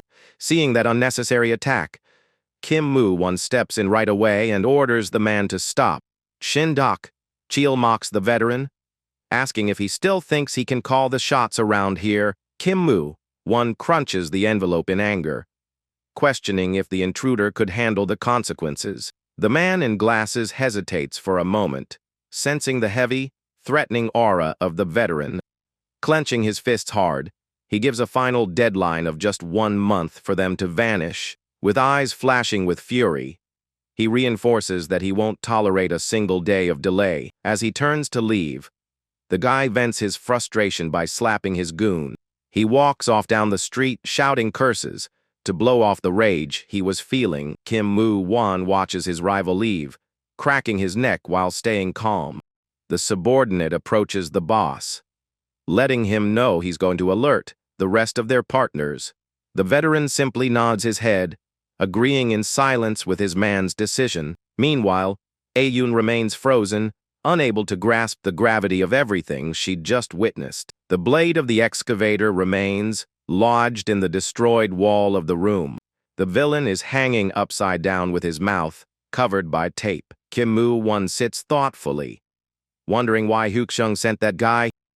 Upon reading the notice letter from the company, he concludes that none of it was a coincidence. Tae-ju questions whether they can really trust a document brought by Doc Cheel. He offers to handle the situation quietly before it gets any worse. The leader says it is still too early and asks Tae-ju to take care of their rival while they keep an eye on everything. Tae-ju agrees immediately, respecting his boss's decision and leadership. Do-yoon remains seated in a corner, letting out a heavy sigh from nervousness. Tae-ju asks if the girl is okay, and she admits she still feels shaken by everything. The young girl worries about the young man, asking if he will be able to handle this mess. He answers calmly, stating that the turn of events could end up being positive for them. Relieved by the answer, Do-yoon asks permission to clear up a question on her mind. When asked about the machine's operator, he explains that the man was a former veteran of his. The story reveals what Tae-ju's life was like during his hectic school days. The young man used to pick fights and take down entire gangs in the city alleys. Impressed by the boy's strength, Shin-duk Cheol approaches. Saying he took a liking to him, the man hands him a business card, inviting the young man to work at his company. He used to teach the boy that the true foundation of demolition work was raw violence. The veteran would say without shame that all it took was crushing anyone's skull in their way. He carried a heavy sledgehammer, dragging the tool along the ground to intimidate others. His hands gripped the wooden handle, ready to strike anyone who came near. Back then, the two fought side by side, attacking enemies with extreme brutality. Tae-ju delivered powerful kicks, knocking down any opponent who tried to resist. Meanwhile, his partner used the sledgehammer mercilessly in increasingly wild clashes. Back in the present, Tae-ju reflects that it was thanks to that man that he met his current boss. Do-yoon understands the weight of the story and decides to keep her comments to herself. At that moment, the door swings open and Do-yoon enters the room, shouting the girl's name. Relieved to see the boy, Do-yoon runs into his arms and hugs him tightly, bursting into tears. The adults watch the emotional reunion in silence, giving space to the two. Kim Woo-won weighs the consequences while watching the young people gathered together. The tattooed partner apologizes for being late and announces that he carried out his part. He grows intrigued upon noticing the demolition machinery lodged in the room's wall. Kim Woo-won explains that headquarters set an indirect warning demanding the group's withdrawal. The ally finds the choice of messenger odd, since he did not belong to the correct department. The leader deduces that the higher-ups are suspicious of their alignment with their rival. Tae-ju interrupts the conversation to draw everyone's attention to another urgent matter. He questions what they should do with the villain tied upside down on the machine. The prisoner regains consciousness, completely terrified of his current situation. Kim Woo-won decides without hesitation that they must get rid of the guy after his schemes. Tae-ju obeys his boss's order immediately, walking toward the hostage. Desperate, the man begs for his life, claiming he was merely an administrator. Tae-ju crouches beside him, mocking the lack of courage the guy displays now. The young man recalls the cruel words previously spoken by the villain to humiliate him. To everyone's surprise, the hostage begins barking frantically like a dog to survive. He insists between barks, claiming he has a useful way to help their group. Tae-ju feels extremely disgusted at witnessing such a pathetic and shameful humiliation. He tells the man to shut his mouth, concerned about the impact on the young people present. The young man tapes the prisoner's mouth shut again, silencing his pathetic cries. Tae-ju lets out a stressed sigh, shaking his head at the sheer madness he witnessed. Tae-ju stares at the prisoner, saying that man is truly beyond saving. Do-yoon steps in, asking his partner to wait just a second before taking action. The prisoner is released from the machinery and hits the floor directly, making a loud thud. Do-yoon approaches the man on the floor and grabs him firmly by his suit collar. Eyes filled with fury, the boy demands to know exactly what use he has. Do-yoon warns the guy in a threatening tone to think very carefully before answering. He makes it clear that his answer better be genuinely useful if he wants to survive. The young man presses the question, putting pressure on the villain who trembles in terror before him. The prisoner's eyes go wide, frozen in fear, before the boy's terrifying glare. Do-yoon stresses that this is the criminal's absolute last chance to save himself. Panicking, the villain clasps his hands in plea and desperately thanks him for the chance. The man reveals he overheard their conversation and knows the group is facing serious trouble. Do-yoon cuts him off, asking if he intends to bargain with lives as he did in the past. The guy denies it right away, suggesting they use his business to cover the quota required by headquarters. Tae-yu listens to the man's reasoning as he explains how lucrative his business is. The young man looks at his boss to see if that proposal makes sense for the team. Kim Moo-won reflects in silence and decides to postpone the decision until Song Jae arrives. Relieved, the villain rests his head on the floor, repeatedly thanking them for sparing him. Even so, the leader coldly orders them to tie the prisoner up once again. Tae-ju follows the order, securing the man again so he cannot attempt to escape. Do-yoon and A-yoon watch the entire exchange in silence from the corner of the office. The boy sighs, noticing that the veteran leader is holding back to keep things from worsening. A-yoon watches the boy, wondering what the group's next move will be. Gagged, the villain rises on the floor once more, awaiting his fate. Later, they talk about how Do-yoon ended up delayed because of the goons. Song Jae and the leader share a drink, concluding that the primary target was always Do-yoon. Song confirms that both rival factions wanted to capture the boy at all costs. He explains that the rivals retreated the moment they realized they had failed the kidnapping. He takes a sip of his drink, revealing that Choi Dae-yup was also hunting the boy. The leader states that they made the right choice in taking the young man in to ensure his safety. Song Jae agrees with his boss's stance, showing respect for his choices. He warns that they need to find a way to buy time with headquarters to avoid the worst. The boss agrees, saying the prisoner's arrival came at the perfect moment to help. Song Jae explains that the villain's money is enough to pay off the organization's dues. He adds that the rival acted behind his own faction's back like a sly fox. The leader orders them to look into the enemy's movements to find out if there are more heady-outs. He then ponders that the real dilemma at the moment remains the prisoner. Even while claiming ignorance, the villain tried to harm A-yoon, and that cannot be forgiven. The boss admits that the situation is quite tricky and demands extreme caution on their part. Finally, he decides to keep the criminal detained until he can figure out a permanent solution. The leader says goodbye and informs his partner that he will handle the report personally. The man walks alone through the quiet city streets at the end of that turbulent night. He reflects on how long it had been since he came home to find someone waiting for him.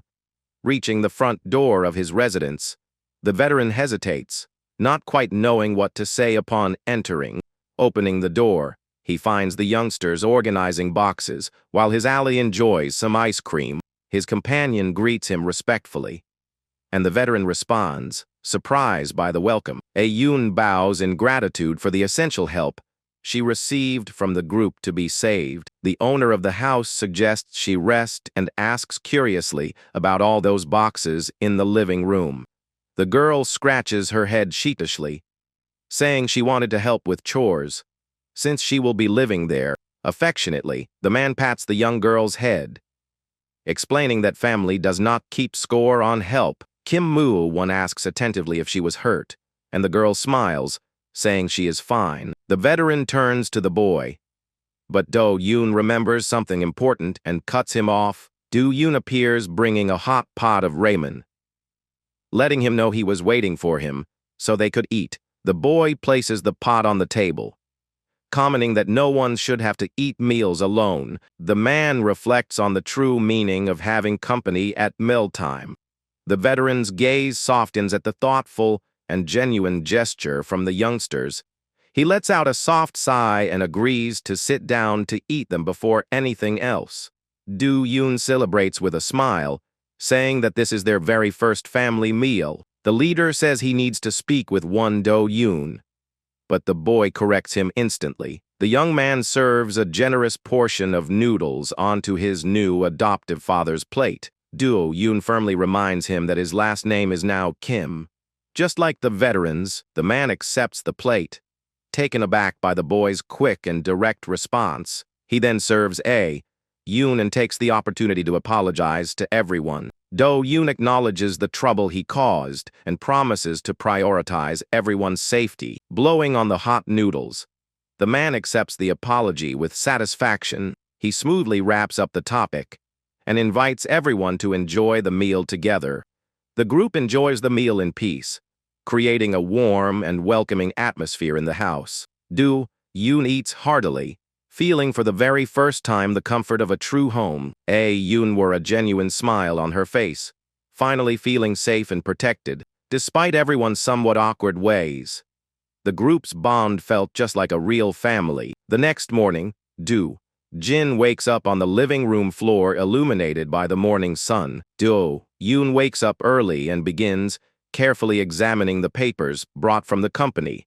The boy analyzes the payment demand from headquarters, trying to figure out the connection to the excavator. He grows frustrated over not knowing the group's history prior to his own arrival. Do-yoon decides he needs to speak with the older members to identify their enemies. He knows most are rivals, but recognizes that any help will be welcome right now.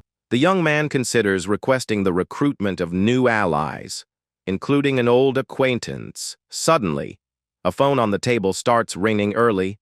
Catching his attention, the boy picks up the device and checks the screen to see who sent the message. The text reveals that the report was successfully delivered thanks to Tae-jiu's efforts. Do-yoon is left stunned and begins figuring out the implications of that delivered report. With a subtle smirk, the boy realizes that the kidnapper is no longer of any use.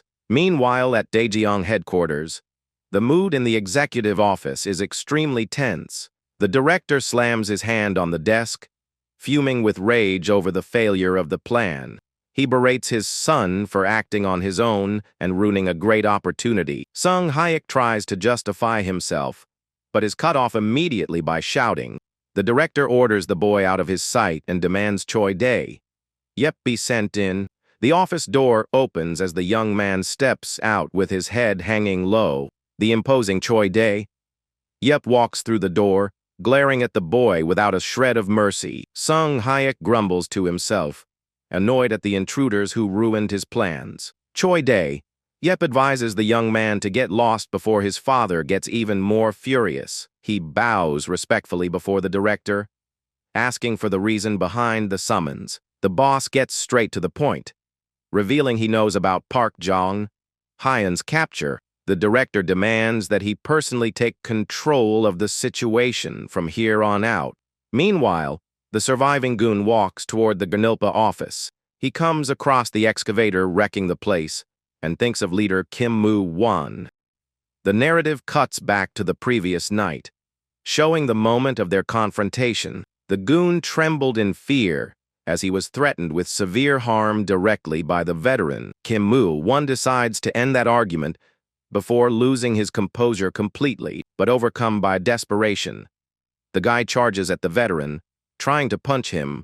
Kim Moo-won easily sweeps the man's leg while defending against the attack. The guy loses his balance and ends up lunging right past without connecting a thing. Next, he lands a precise blow to knock the attacker down for good. The man falls unconscious onto the floor while Kim Moo-won stays completely composed in place. The veteran informs them that he no longer needs them, since he now has someone worth talking to. The goon reflects on his opponent's strength, but decides to press forward anyway. Just then, Ju throws open the door of a building, desperately yelling for his boss. He introduces himself as Ju, stating that he came to escort his superior. Two men at the location are confused, asking what that guy wants there. They find his presence strange and suspect that something went wrong. Without wasting time, Ju furiously demands that they hand over his boss. The gray-haired guy tells the intruder to get lost if he does not want to get hurt. Ju grows angry at the response and refuses to back down. He charges toward his rival, once again demanding the release of his boss. The man repeats that the boss is gone and asks why he is looking for him there, but Ju ignores the warning and throws a punch at his opponent. The rival dodges easily, slipping past the attack at the very last second. He ducks down quickly to set up his counter-attack. Right then, he connects a clean hit to Ju's body. The attack connects solidly, leaving the intruder no chance to react. Even after being hit, Ju attempts another punch as his rival dodges. The man decides he needs to wrap up the fight as quickly as possible. He steps in with determination and lands a heavy blow to the attacker's face. The impact completely throws Ju off balance during the bout. Meanwhile, the other man watches the fight. Worried about how things are going, the fighter steps closer and lands another crushing strike to his head. Ju spits blood as he feels the weight of the blow he took. He loses his balance and crashes hard onto the floor after the impact. Even while falling, he tries to pull himself up from the ground at all costs. The guy is stunned as he thought only Kim Moo-won was dangerous. The rival grins wildly upon realizing Ju's resilience. With that, he charges forward again, throwing a rapid flurry of strikes. Ju takes full hits repeatedly without being able to defend himself.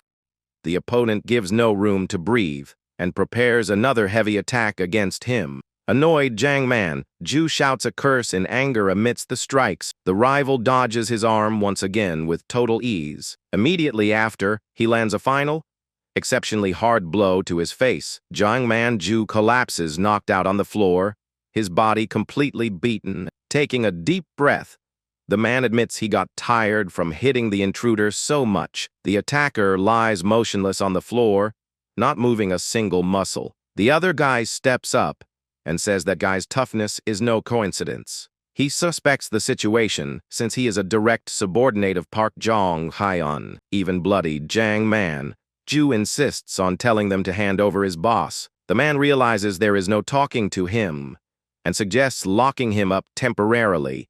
They come to the conclusion that they need to find Park Jong-hyun as soon as possible. Elsewhere, a woman appears sitting on the bed, reading some documents. She reviews the papers and catches key details regarding Park Jong-hyun. Lee-ju-hi adjusts her glasses and realizes the situation has gotten quite complicated. She praises the thorough work done on the report delivered to her. A shirtless man sits beside her, complimenting the room's bed. Lee-ju-hi says that is enough and tells the man to leave, but he mockingly complains about her coldness. He hugs her from behind, asking if he can borrow her car keys to meet up with some friends. Completely out of patience, she hits the intercom and orders that bastard removed from her room immediately. The man gets startled upon hearing heavy footsteps approaching the door. Failing to understand what is happening there, right then, the bodyguard bursts into the room with full force and lands a violent punch that knocks the entitled guy off the bed in the blink of an eye. The bodyguard continues to beat the man violently while Lee-ju-hi gets up, completely ignoring his screams of pain. The man lies sprawled on the floor, covered in blood, groaning in pain after the brutal beatdown he just received. Satisfied with the service, she praises his efficiency and orders the car prepared so they can leave right away. Shortly after, their white vehicle drives through the empty streets of that humble neighborhood at dawn. Looking through the window, Lee Joo-ho complains about the trash and foul odor of that place with a look of deep disgust. She rolls up the window, commenting that there is no better place than this to send someone into permanent exile. But suddenly, she feels a heavy jolt in the car and curses in annoyance. Unable to understand what just happened on the road, the driver opens his door quickly, informing her that they ran over something, and that he will check the situation right away. Lee Joo-ho waits in the back seat until the man returns frantically, telling her they have a huge problem on their hands. She lets out a heavy sigh of impatience and opens the car door to see for herself what is blocking their path. Stepping out of the vehicle, she asks annoyed what actually happened for them to be wasting time in the middle of the street. She walks along complaining about the massive pressure they are facing to remove teen leader Kim Moo-won from his position. However, she lets out a sharp scream of pure terror upon coming across something unexpected lying right in front of the automobile. Shocked by the sudden sight, she loses her balance and falls onto the damp street floor, while the driver watches her in surprise. Still on the ground, she yells furiously, complaining that she almost died of fright, and asking how he drives without looking at the road. The driver nervously tries to justify himself, saying no one was in front of them, and that the man was already lying on the ground. She steps closer to get a better look and notices a crucial detail. Realizing that the fallen man's arms are tied up, intrigued by the discovery, she repeats to herself that his arms were bound and resolves to investigate up close. Bending down to look at the bloody face of that man on the road, she begins to find his features very familiar. A massive shock hits her when she finally recognizes the man's face and realizes it is Park Jeon-hyun. The man remains lying bound on the cold ground while she stares at him, completely paralyzed by that discovery. Deeply frustrated by the situation, she takes a deep breath and complains about getting dragged into yet another problem like this right now. She crosses her arms thoughtfully, trying to process what all of this means for the plans she has been laying out. The driver watches his boss's reaction in silence, waiting to receive the next orders on what to do with the body. Without saying a word, she simply pops a piece of gum into her mouth coldly to try and settle her thoughts. She takes a few firm steps toward the fallen man, while the driver assesses the poor guy's condition. Suddenly, she kicks the driver hard in the shin, venting all her built-up anger over that unexpected setback. She lets out a deep sigh, trying to maintain control, asking if he is certain the scoundrel on the ground is still alive. Adjusting her glasses, she orders them to take him to the hospital immediately to see if there is still any chance of saving him. The driver obeys and begins examining Park Jeon-hyun's body to assess the severity of his injuries right there on the spot. He inspects the damage and notes that his arm appears broken, but he is in no immediate danger of dying. The goon slaps the injured man's face, calling him by name and asking annoyed what he is doing lying around there.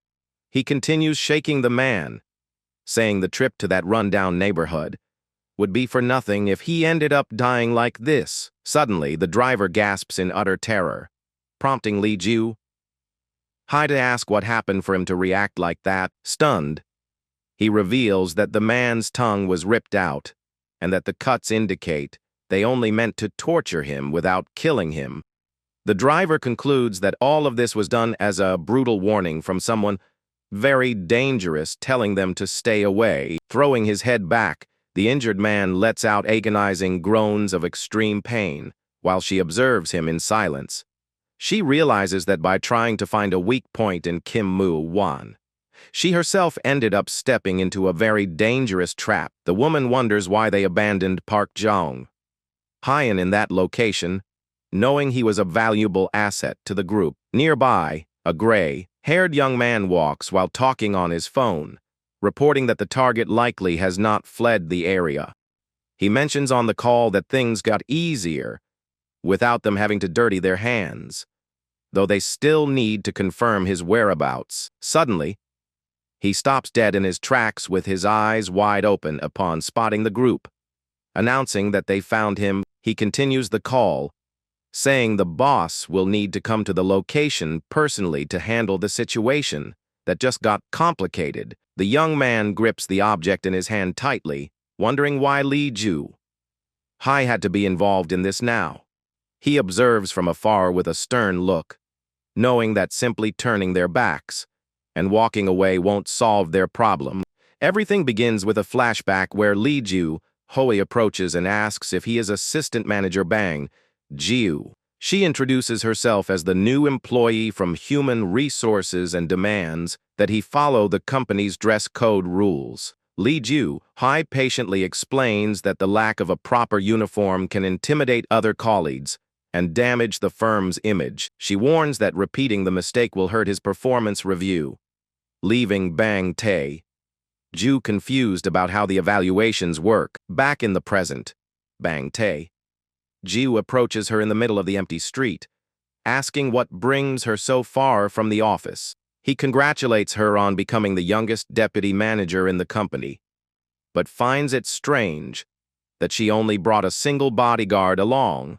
Lee Joo-hoo's bodyguard steps forward, asking if he is trying to threaten them by popping up so suddenly. Bang Tae-ju tries to ease the tension, saying he expected more escorts, but she retorts that they are too busy for that. Taking advantage of the unexpected encounter, she decides to ask a few serious questions to get answers from the assistant manager. She questions why Park Jong-hyun is lying there injured, and wants to know what changed over the past 3 years with the local team. Lee Joo-hai demands to know why none of this was reported, warning that creating secret internal cliques leads to severe penalties. She reinforces that all members of the subjugation team and headquarters should be aware of every single detail of the operation. If he refuses to answer or tries to hide the truth, she assures him she will log the case as a breach of duty. At that moment, a firm voice calls out from behind them, stating there is no need to log anything. Deputy Manager Han Song-jae arrives, explaining that everything she wants to know is already in the detailed report he submitted. Lee Joo-hai turns around quickly upon recognizing her superior's voice. Taken aback by his sudden appearance there, he reinforces that the report contains the sign-offs from the entire team, and that there is nothing more to be said on the matter. He suggests handing over information on the injured man's condition right away, and she agrees, admitting his report was thorough. Despite accepting her superior's response, she continues watching the situation with a somewhat suspicious and sharp gaze. She reflects that now that she has adjusted to the company, she realizes Han Song-jae is the department's true strategic pillar. The veteran carries so much clout that even the department head avoids causing friction with him due to his sheer efficiency. Analyzing past choices, she recalls how masterfully he handled the distribution of complex tasks and reports. His boldest move was placing Shen Dak-cheol in field leadership, shielding the young man to keep him on active operations. Though she dislikes her subordinates' rebellious attitude, she acknowledges that they are essential for practical results. She is impressed remembering how he even took over finance department duties without causing any internal friction or complaints. With deep admiration for his professionalism, Lee Joo-hai secretly hopes to reach that same level of influence at work. Back to reality, she sets her daydreaming aside and asks him to explain the details behind Park Jong-hyun's disappearance. The superior reveals that the victim was recently attacked by another company and ended up being kidnapped earlier today. He explains that they were already investigating the case in secret, suspecting the involvement of a powerful underworld rival. Han Song-jae thinks to himself that mixing real facts with assumptions was a flawless tactic to confuse her without actually lying. Lee Joo-hai processes the explanation in her head and concludes that the story makes sense and the kidnapping likely occurred. she deduces that only a major rival would dare attack their group, and that there is a high chance her superior is telling the truth, recognizing the importance of that team in containing external threats. She thanks him for sharing the information. The superior states he has no further objections regarding the case, and that they will now be able to resolve everything swiftly and efficiently. He asks her to contact them immediately if the rival group makes any suspicious moves in the area. As she takes her leave, she notices he appears far more imposing and dignified than the last time they met. Han Song-jae stares at her seriously, displaying total confidence in steering the next phases of that delicate mission. She offers a faint smile, noticing his firm posture, feeling that the situation is under the control of someone capable. Lastly, the superior wishes her a safe conclusion to her investigation before taking his leave and going his own way. Day begins to break over the city while new threats and silent clashes prepare to unfold across the streets. Elsewhere, a man walks angrily, cursing Park Jong-hyun's resilience for not dying yet. He regrets not waking up a bit earlier to finish the job personally, suspecting they knew the route in advance. The guy fumes thinking about what happened, swearing revenge on whoever dared lay a single finger on his younger brother. He walks with determination, promising to end the life of whoever is behind that terrible attack at all costs. But a red-haired youth leaning under a streetlight interrupts his thoughts. Calling him noisy, the newcomer mocks his audacity for shouting so loudly while walking carelessly through someone else's turf. Startled by the sudden intrusion, the man spins around quickly to face the stranger who challenged him in the dark. Giving zero time to react, the red-head charges with absurd speed and connects a devastating kick to the intruder's chest. The impact of the strike is so violent that it sends the guy flying through the air before slamming flat on his back onto the ground. The young red-head stands over him, warning that anyone walking on foreign turf needs to keep their head down to avoid trouble. The young red-head warns that walking through someone else's territory without permission is a quick way to make yourself an easy target. With a mock smirk on his face, the attacker loudly demands that the young man hand over all the cash in his pockets immediately. He steps forward accompanied by his goons, asking if the young man is going to ignore his demand to hand over the money. The red-head grins menacingly, asking sarcastically if his opponent thinks this whole situation is some kind of joke. Do-yoon observes the attacker's uniforms, realizing they are just high school students from the local area. He glares at them with disdain, asking if they are just juvenile delinquents playing dangerous gangsters on the streets. One of the cronies feels deeply insulted by the bold question and asks angrily if the guy has completely lost his mind. He steps up, stating that the intruder was talking about Park Jong-hyun without showing the slightest hint of fear up until now.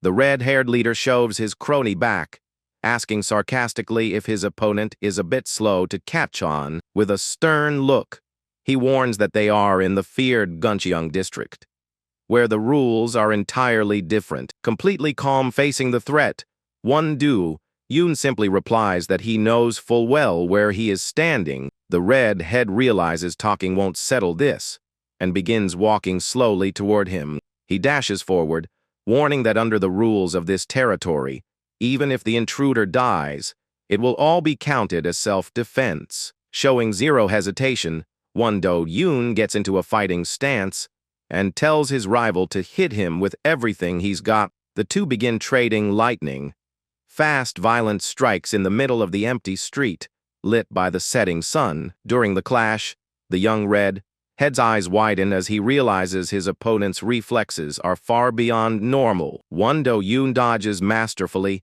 and lands a precise punch that hits his rival's face with incredible force. The red-head attempts a quick counter, but the protagonist dodges his fist at the absolute last millisecond, taking advantage of the opening. Do-yoon lands another violent strike that snaps his rival's head back from the force. Even dazed from the blow, the attacker manages to throw a fast kick to try and create distance. Do-yoon feels the weight of the hit, realizing the guy's punches are far too heavy for a simple school delinquent. The red head grins upon noticing his opponent's toughness and rushes in again to continue his attack sequence. He charges with everything he has, trying to grab or strike Do-yoon while both fight fiercely for leverage on the ground. They move with agility down the street, the sound of fast footsteps echoing through the quiet alley during the bout. Do-yoon uses an acrobatic move to slip past a low sweep, attempting to catch his opponent with a spinning kick. He slides back, planting one hand on the ground to catch his balance and plan his next move. The opponent grins sadistically, admitting the protagonist is genuinely skilled at dodging his rapid blows. However, he warns that dodging alone won't be enough for the young man to act so boldly on his turf. Do-yoon analyzes his rival's style, realizing his strike combinations are remarkably fluid and tough to counter. He concludes that the red head isn't just a street brawler, but an exceptionally strong and dangerous fighter. Just then, he recalls a valuable piece of advice from his mentor Kim Moo-won, who explained that fights are also decided by psychology. The veteran used to say that to land a clean hit, one must constantly use feats to force a reaction out of the opponent. In the flashback, Kim Moo-won demonstrated how to slip a straight attack by tricking the opponent into missing the target. He stepped in menacingly to show how a proper feat leaves the opponent completely vulnerable and defenseless. The veteran explained that switching to the opposite hand at the right moment makes the punch impossible to block. Praising the boy's quick mind, he gave Do-yoon a light tap on the head to reinforce that the mind matters far more than raw power or technique. Back in the present, the young man concludes that while his opponent is skilled, he is by no means unbeatable. He readies himself for battle, knowing his rival holds no real advantage over him beyond momentum. Do-yoon realizes his rival is merely riding the momentum of his opening strikes to overwhelm him with pressure. He blocks a heavy punch, focusing on finding the ideal opening to execute the mental lesson he learned in training. The protagonist throws a heavy feint to force his opponent to shift his guard immediately. The red head blocks the strike and remarks in surprise that his rival must have been in plenty of real fights given his stance. He adds that the protagonist's search for Park Jong-hyun makes him an extremely suspicious figure to everyone in the area. Do-yoon smirks, retorting that the young red head is just as suspicious as he is around here. Without wasting time, he fires a hard right kick that forces his opponent to dodge quickly to avoid taking damage. The red-haired youth breaks into a nervous sweat as he realizes the protagonist's pressure is skyrocketing in the fight. Do-yoon maintains his offensive, focused on wearing his rival down and creating the perfect opening for a knockout blow. The attacker panics upon realizing he walked right into the feint trap, with zero way to escape the oncoming strike.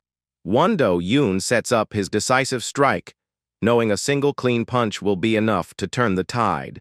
He connects a crushing blow square to his rival's face, executing the strategy learned from his mentor to perfection. The red head realizes from the force of the blow that Do-yoon's movements and power come from long, rigorous training. Lying on the ground completely defeated, he concludes that the boy standing over him is definitely no ordinary opponent. He reflects on whether he was just like a frog at the bottom of a dark well, thinking he knew everything when he knew nothing of the real world. Do-yoon stands over his opponent, knowing he needs to project absolute dominance to extract the information he wants. The sun continues to set on the horizon, painting the sky above the humble neighborhood in shades of pink and orange. The red head admits his defeat cleanly and without resentment after realizing he was completely outmatched in the fight. Do-yoon grabs him firmly by the collar, pulling him up to make sure he pays close attention to what he is about to say. Showing no fear, the defeated youth tells the victor he can take his life If that is what he truly wants to do, Do-yoon gets confused by the extreme reaction, asking why he is offering his life over a simple street fight. He releases the guy's collar and calmly suggests they just talk things through like civilized people. The red head finds the suggestion to talk strange after taking such a beating, asking if the victor isn't tired of hitting him yet. Still, he admits that since the winner calls the shots, he has no choice but to cooperate and answer his questions.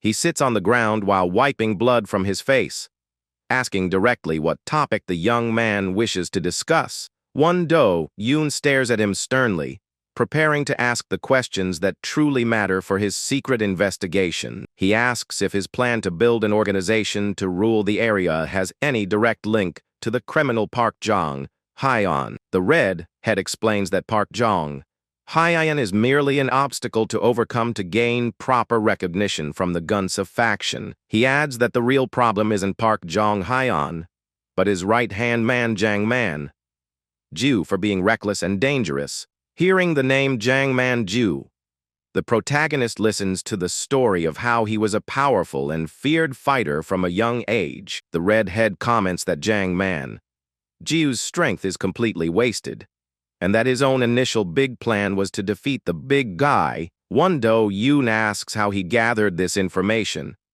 and the redhead replies that any local knows the neighborhood gossip. He reveals that Park Jong-hyun was just a low-level goon handling bookkeeping who climbed up by selling kids to the faction. He notes that many despise the man because he acts like a major criminal leader when he is really just a pimp. The redhead points to his cronies watching in silence, assuring him that every youth in this neighborhood knows the truth. He asks if there is anything else the winner wants to know, and Do-yoon says he has one last important question. He asks if the redhead has seen the feared Choi Dae-yup around the area lately, but receives a negative response. Satisfied with the answers, Do-yoon turns to leave, but the redhead calls out for him to wait a second.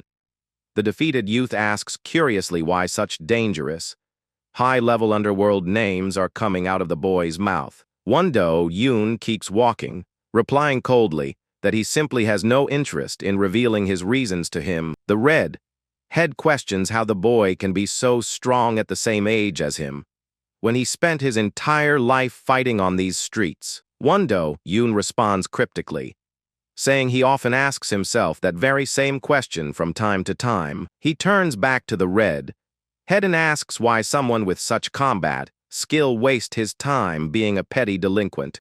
He asks if the two of them are just nameless extras, or if this neighborhood has simply gotten too small. The redhead listens to the taunt in silence, as a new idea takes shape in his ambition-filled mind. Suddenly, he breaks into a wide, challenging grin, showing that the protagonist's words hit his weak spot. He admits that the neighborhood is indeed far too small for his ambitions, and that he wants to conquer much more than this. With a sharp glare, he reveals that not just the district, but the entire country is actually too small for his talent. The young man shares that he realized fair fighting alone wasn't enough to build his own criminal empire. However, he says he changed his mind and now believes he can achieve his goals without having to act alone. He stares at the protagonist with determination, confessing he feels he can get everything he wants if he works alongside him. Having been defeated, he agrees to work under the protagonist's orders without complaint and begs to be accepted into his crew. Do-yoon reflects that while the redhead is rough around the edges, he could be very useful, and his organization needs new members to grow. He considers that if the guy turns out to be reliable, it would be even better. Deciding he needs to issue a final test to prove his loyalty, he states it isn't that simple, asking sternly why he should trust someone he just met. The redhead laughs in agreement, admitting that since they just met, he can't simply demand blind trust right off the bat. Do-yoon then proposes the ultimate test, coldly ordering the young redhead to go and finish off Park Jong-hyun for good. With a dark glare, He assures him that only after completing this assassination mission will he truly begin to trust him. Without saying another word, he turns his back and walks away calmly down the street, while the group of youths watches him in shock. Do-yoon thinks that if the head actually manages to complete the task, he will be able to use him in various ways for his future plans. He knows that due to his father's honest nature, they will need someone willing to do the dirty work and heavy lifting. The protagonist concludes that the young head is perfect to step into that dark role, even without knowing anything about his past. Do-yoon thinks that young Jun Suk's street skills are real, and that giving him what he wants will be a great deal for both of them. He smiles mischievously, concluding that he will only need to absorb his rival's power when he finally reveals his true intentions. Suddenly, the protagonist turns toward a dark alley and firmly orders the person watching him to step out immediately. With a serious look, he calls out Kim A-yoon's name, confirming that he already knew exactly who was hiding there. The girl bashfully steps out from behind the wall, asking with a surprised look how long he knew she was following him. Do-yoon reveals that he noticed everything right from the start as soon as he heard the door opening shortly after he left the house. He deduced that Dong-sin would not go out at that hour, and that his father had drunk too much the night before. Leaving her as the only suspect, she clicks her tongue and makes a pouting expression after being so easily spotted by the protagonist in that alley. He questions why she followed him to a dangerous place, considering she herself rarely reveals her own intentions to him. Annoyed, she asks what he is really plotting there, demanding to know what the order to kill Park Jong-hyun once and for all actually means. With a dark smile, Do-yoon replies that it is all about revenge, to make the culprits pay for touching his family. He assures her that his revenge plan involves making Park Jong-hyun and the Daejeong organization pay dearly for their crimes. The protagonist states that Park Jong-hyun is simply paying a fair price for daring to harm his only beloved younger sister. He adds that the Daejeong group was already his main target long before all that recent trouble with his family even began.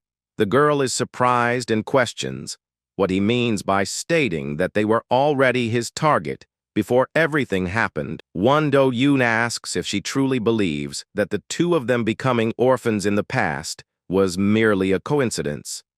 He explains that their misfortune and tragedy were deliberately manufactured by those cruel people who rule the city's underworld. He states that they created all that misery just as they established the cruel law of strength to dominate the weak in the region. Kim A-yoon recalls their previous conversation and asks if they aren't the only victims of that unfair system created by criminals. The protagonist confirms her suspicion, saying that there are countless scapegoats suffering unjustly at the hands of those organizations. However, he raises the hypothesis that they aren't just unlucky victims, but rather people possessing direct evidence against the criminals. The girl grows nervous upon hearing that, asking anxiously if there really is any concrete proof kept in secret about the case. Do-yoon decisively confirms that the proof indeed exists and that he is determined to find it no matter what it takes. He affectionately places his hand on her shoulder and explains that major organizations always leave behind tracks that can be uncovered. The young man adds that the current plan is a necessary step to make the evidence against their rivals even more damning. He assures her that he will tell her everything once he is absolutely certain, asking her to trust him and help him complete the secret mission. She stares back at him seriously and firmly replies that she will also need his help to settle her own pending matters. Do-yoon is taken aback by her request for help, observing her as he tries to understand what the girl is truly planning to do. He maintains a stern expression, focused on ensuring his sister's safety, while navigating the complexities of that faction war. He reflects that no one besides him knows about the secret information he holds, and that he must keep the secret at all costs from now on. Finally, he asks her to keep everything a secret and bids farewell, walking away calmly as the girl watches him thoughtfully from the street. Meanwhile, Park Jong-hyun remains lying on the cold ground, completely bloody and battered after the violent beating he suffered. In another location, faction members observe the injured prisoner beside a massive excavator parked in the group's yard. A man approaches the room where the elderly, bearded leader of the organization is waiting to deliver important news about the case. The bearded boss asks in surprise if the feared deputy manager of the HR team actually showed up at their location in person. The young man confirms it, stating that Lee Ju-hai is an extremely sharp professional who leaves no openings, making the situation much more complicated. He remarks that something strange seemed to be going on with the manager, but the other goon assures him that everything is under control there. The leader reflects that with the HR manager position vacant, her interest in that investigation will bring plenty of future trouble. The ally comments that their rivals will use Shin-duk, Cheel, to physically pressure them, while trying to stall things with red tape. The bearded boss agrees, stating that things are moving fast. But since they also acted in a rush, they must respond in kind. He orders Dong-san and Taeju to prepare to minimize the damage with Shin-duk, Cheel, while Song-jae keeps watch over the group's headquarters. The leader adds that they cannot leave one Do-yoon in danger, telling Song-jae to convince him to work with paperwork at headquarters. Song-jae ponders that assigning the young man to handle important and confidential documents might be even more dangerous given his sharp mind. The other agrees that it is still better than keeping him on the front lines, promising to think of a safe task to assign him. The old man rubs his forehead in exhaustion, showing deep concern over the direction that violent feud is taking for everyone. He looks at the battered prisoner sprawled on the floor and asks directly what actually happened to him during the kidnapping. Song-jae holds up a blood-stained brown envelope, revealing that they found it hidden inside Park Jong-hyun's inner pocket. The bearded boss stares at the object intently, wanting to know who was responsible for leaving the prisoner in that deplorable state. The goon replies firmly, confirming that the man behind that extreme violence against the prisoner is the feared Choi Dae. Yep. Without wasting time, the leader begins opening the brown envelope, curious to discover what important secret was hidden inside. The leader opens the package and finds a piece of bloody meat along with a threatening note written in red asking who will be next. He analyzes the note, commenting that his rival's attitude is very childish and that he easily fell for such an obvious provocation. Song-jae remarks that the plan worked all too well, as the rival used Park Jong-hyun to push things to that extreme limit.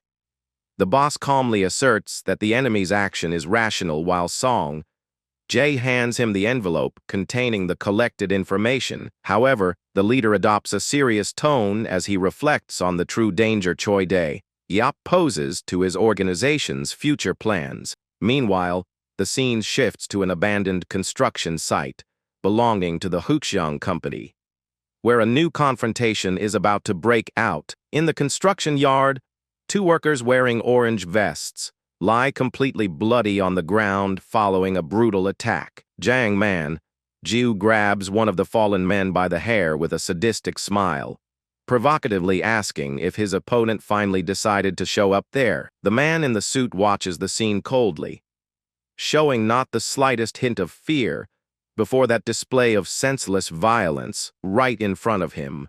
The attacker grows furious and bites into the neck of the man in his hands with savage hatred, causing blood to gush from the victim right then and there. He spits the blood onto the ground in disgust while the man in the suit merely continues, watching all that savagery without moving a single muscle. With his face smeared in blood, he grins madly and says he heard his rival was doing well, deciding to drop by for a visit out of pure boredom. Back at the office, the leader comments that the rival saw this as the perfect opportunity to ignite a violent war between the factions. He explains that ever since returning to the rival organization's headquarters, it has been very difficult for him to act entirely alone. He concludes that the enemy sending that macabre threat note means he wants them to play along with him now. The boss warns that just as they acted quickly, the rival faction has also begun moving with extreme speed to prepare themselves. The ally listens closely and expresses his eagerness to find out what kind of plans and traps the enemy group has set for them this time. The other goon smirks mockingly, displaying total confidence as he asserts that whatever the opponents have planned for the fight doesn't matter. The bearded leader smiles and assures them that before Choi Day Yep makes any move, they will completely clear out the Guncheong Dong region first. The scene refocuses on the siblings walking together under the sunset as the protagonist tries to calm his sister down. She tearfully admits that she already suspected the painful truth, but her childhood memories still remain very hazy. She looks at her brother seriously, stating she always knew the tragedy they suffered in the past had happened far too suddenly. Do-yoon walks in silence with his back to her, listening intently to every emotional revelation and confession his sister makes about the past. She remarks that the reason they became orphans was the fault of a major criminal organization, and that now there is finally proof of it. The young girl reflects in horror upon realizing that the tragedy which destroyed her family and haunts her nightmares was actually ordered. She recalls a terrifying flash of memory where a dark, mysterious hand tightly grabbed her wrist during her childhood. In the memory, the little girl appears in sheer desperation, trying to escape from that mysterious kidnapper pulling her arm in the alley. She remembers seeing several men in suits and dark sunglasses coldly watching that entire abduction unfold in silence. Saddened by the memory, she says she has no choice but to admit that terrifying childhood memory was never a mere illusion. Do-yoon turns to her with deep empathy, saying he completely understands how confusing this whole situation must be for her.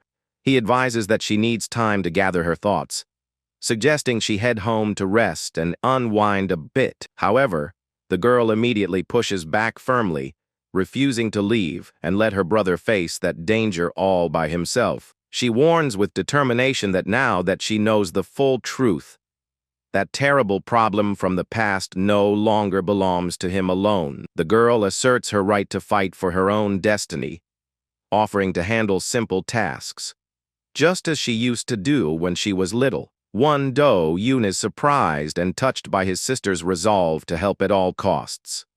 Even knowing the risks of the mission, he watches her in silence, completely stunned to realize that the girl has matured significantly and is no longer the helpless little girl she once was.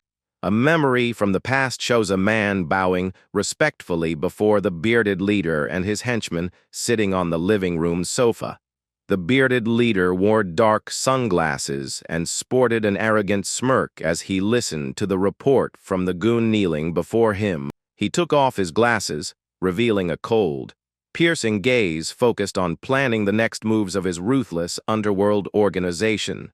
Back in the present, the protagonist wonders if his father felt that same protective instinct toward his own family. The girl looks up at him expectantly, waiting for her brother's answer and asking if he has any objections to her request to help.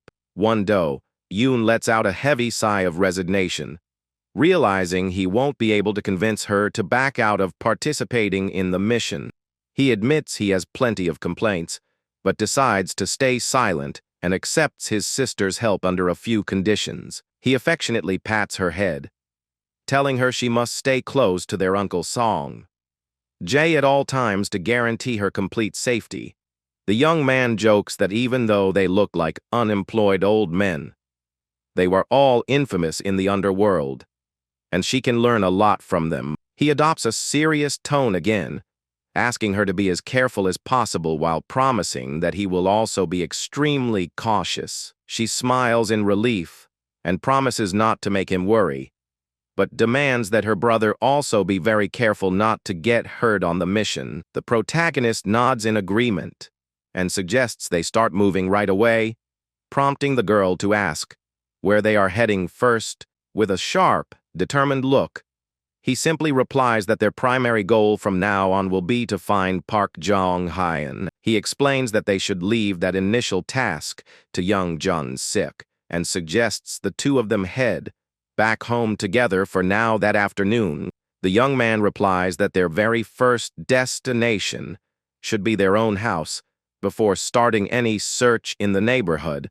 Night falls quickly over the streets of Guncheong 4, Dong, revealing the movement of various people through the neighborhood alleys. One Do-yoon remarks to his sister that the area looks much cleaner than the first district, making it more livable. Suddenly, Kim A-yoon's eyes widen, and she lets out a gasp of surprise upon spotting a very familiar figure from afar on the street. They spot an elegant woman standing with her arms crossed, looking highly impatient, as if waiting for someone who is running late.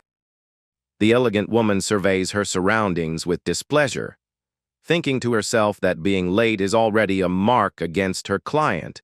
She continues waiting patiently on the sidewalk, while the two siblings observe her with great curiosity from a distance in the dark street. Letting out a heavy sigh of pure impatience, she mutters under her breath about having to wait so long for an appointment scheduled there. At that moment, a luxurious blue car comes to a sudden halt right in front of her, catching everyone's attention on the dark sidewalk. The driver apologizes with a laugh for the huge delay, explaining that the road was completely blocked due to slow-moving traffic on the thoroughfare. The man cracks a friendly smile and playfully asks if she got upset over his delay in getting there. One Do-yoon watches her closely and remarks to his sister that the mysterious woman looks extremely familiar to him for some reason. His sister explains that it would be strange to know her personally, as she is famous for making more money than the entire Guncheong district combined. She adds that her real name is a secret, and her face can only be seen at the famous luxury nightclub she manages in the neighborhood. The girl reveals that her nickname is Hungcheong, and that she holds the true power behind that district, drawing wealthy patrons from all over the country. The sister asks jealously if he found her pretty, but the protagonist merely comments that she looks much younger than he expected.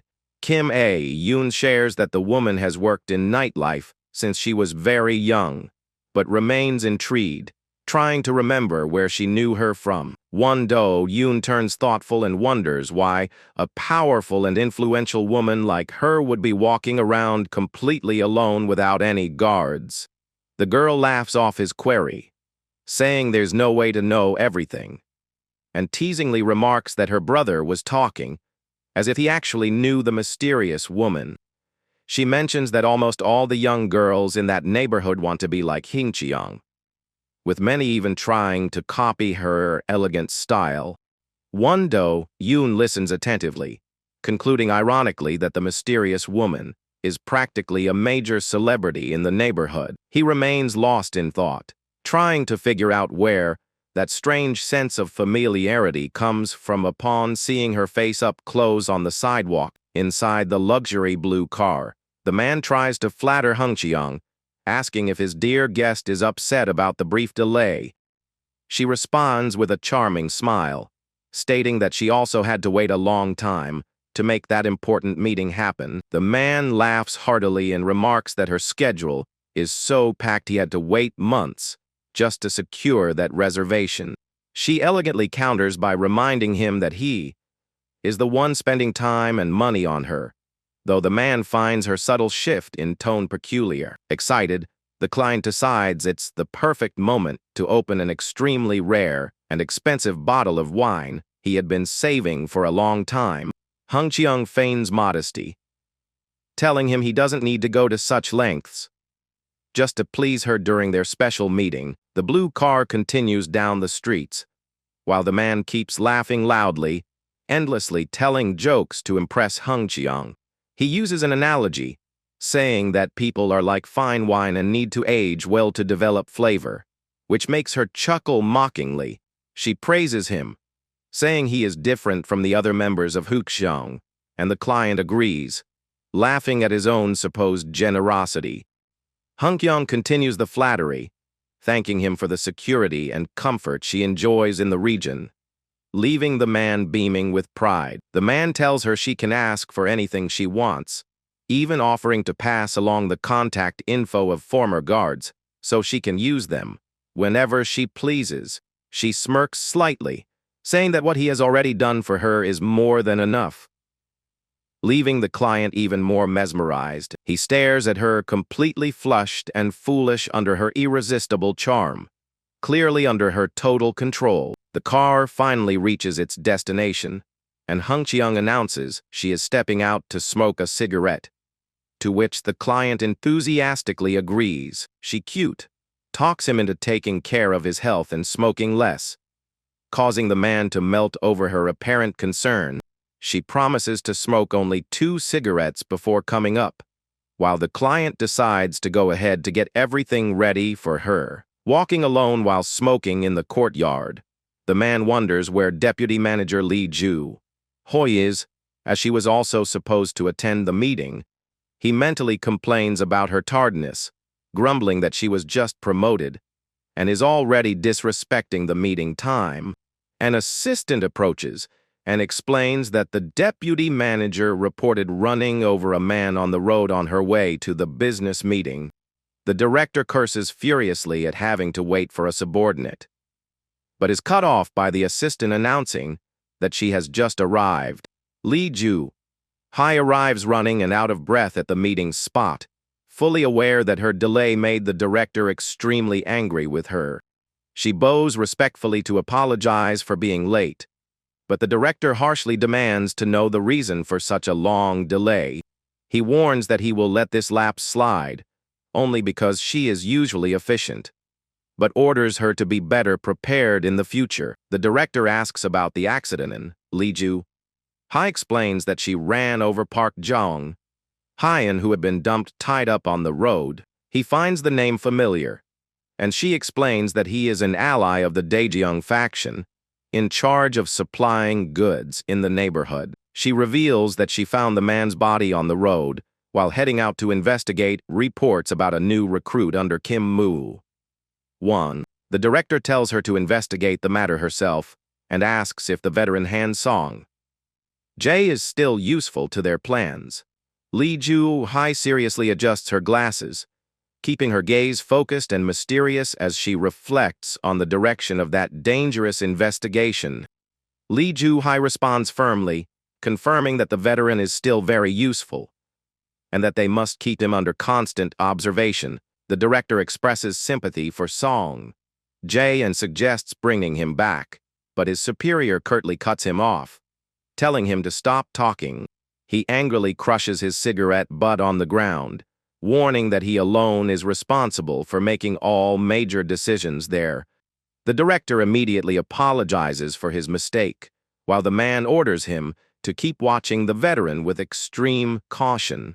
He adds that if necessary, they should send Shin-dok-cheol ahead to handle the job and finish him off permanently. The man glares at the director intimidatingly, asking harshly if he thinks what was said is just some silly suggestion. Lee Joo-hoi tries to explain herself, mentioning that Kim Moo-won's team had a clash with their Daejeong rival, and that she wanted to inform him of it.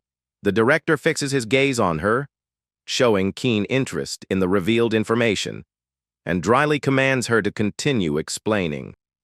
She assures him that given a little time, they will be able to eliminate all members of the rogue team, along with their Daejeong rival faction. The scene shifts to the facade of a modern building under a cloudy sky, signaling that a new conflict is about to break out nearby. In the alley, a few delinquents are talking, and one angrily complains that he can't even get close to the mysterious, wealthy Hungcheong. Meanwhile, a girl appears crying and cowering in fear in the corner of a dark room, while listening to the criminals laughing outside. The bandana-wearing delinquent mocks his cronies, sarcastically suggesting that one of them try to seduce the powerful woman of the neighborhood. The other criminal smokes a cigarette and dismisses the idea, reminding them that an influential woman like her would never pay attention to guys like them. The blonde-haired youth scratches his head thoughtfully, commenting to his pals that stealing things is much more fun than paying for them. However, he gets startled upon hearing heavy footsteps approaching, his expressions shifting completely as he realizes someone has entered the alley.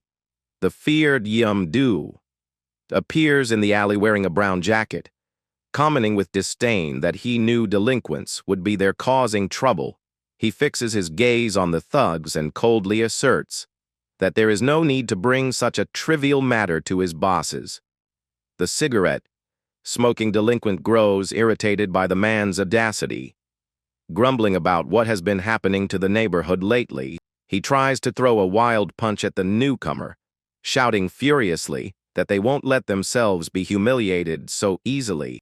Do-yoon nimbly dodges the punch, completely throwing off the attacker's guard at the start of that violent clash.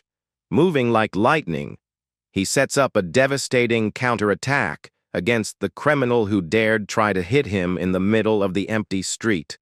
Leaving no chance for defense, he leaps and delivers a brutal flying kick straight to the chest of the arrogant delinquent in the alley. The hit lands square on the rival, sending the delinquent crashing violently to the ground from the devastating impact of the kick. The other two cronies watch the scene completely terrified and breaking into a cold sweat upon witnessing the mysterious fighter's monstrous power. Even while trembling with fear, one of the thugs charges forward in desperation, trying to throw a punch at Do-yoon's chest in the alley. The experienced warrior dodges the attack and lands a clean, direct punch right to his opponent's face, making him spit blood from the force. The last delinquent in the bandana falls into absolute panic seeing his buddies down. Picking up a wooden stick to defend himself, Do-yoon ducks quickly, dodging the wooden strike that slices through thin air, without hitting a single thing in that alley. As the previous attacker collapses unconscious onto the ground, he focuses his full attention on the last armed rival standing before him.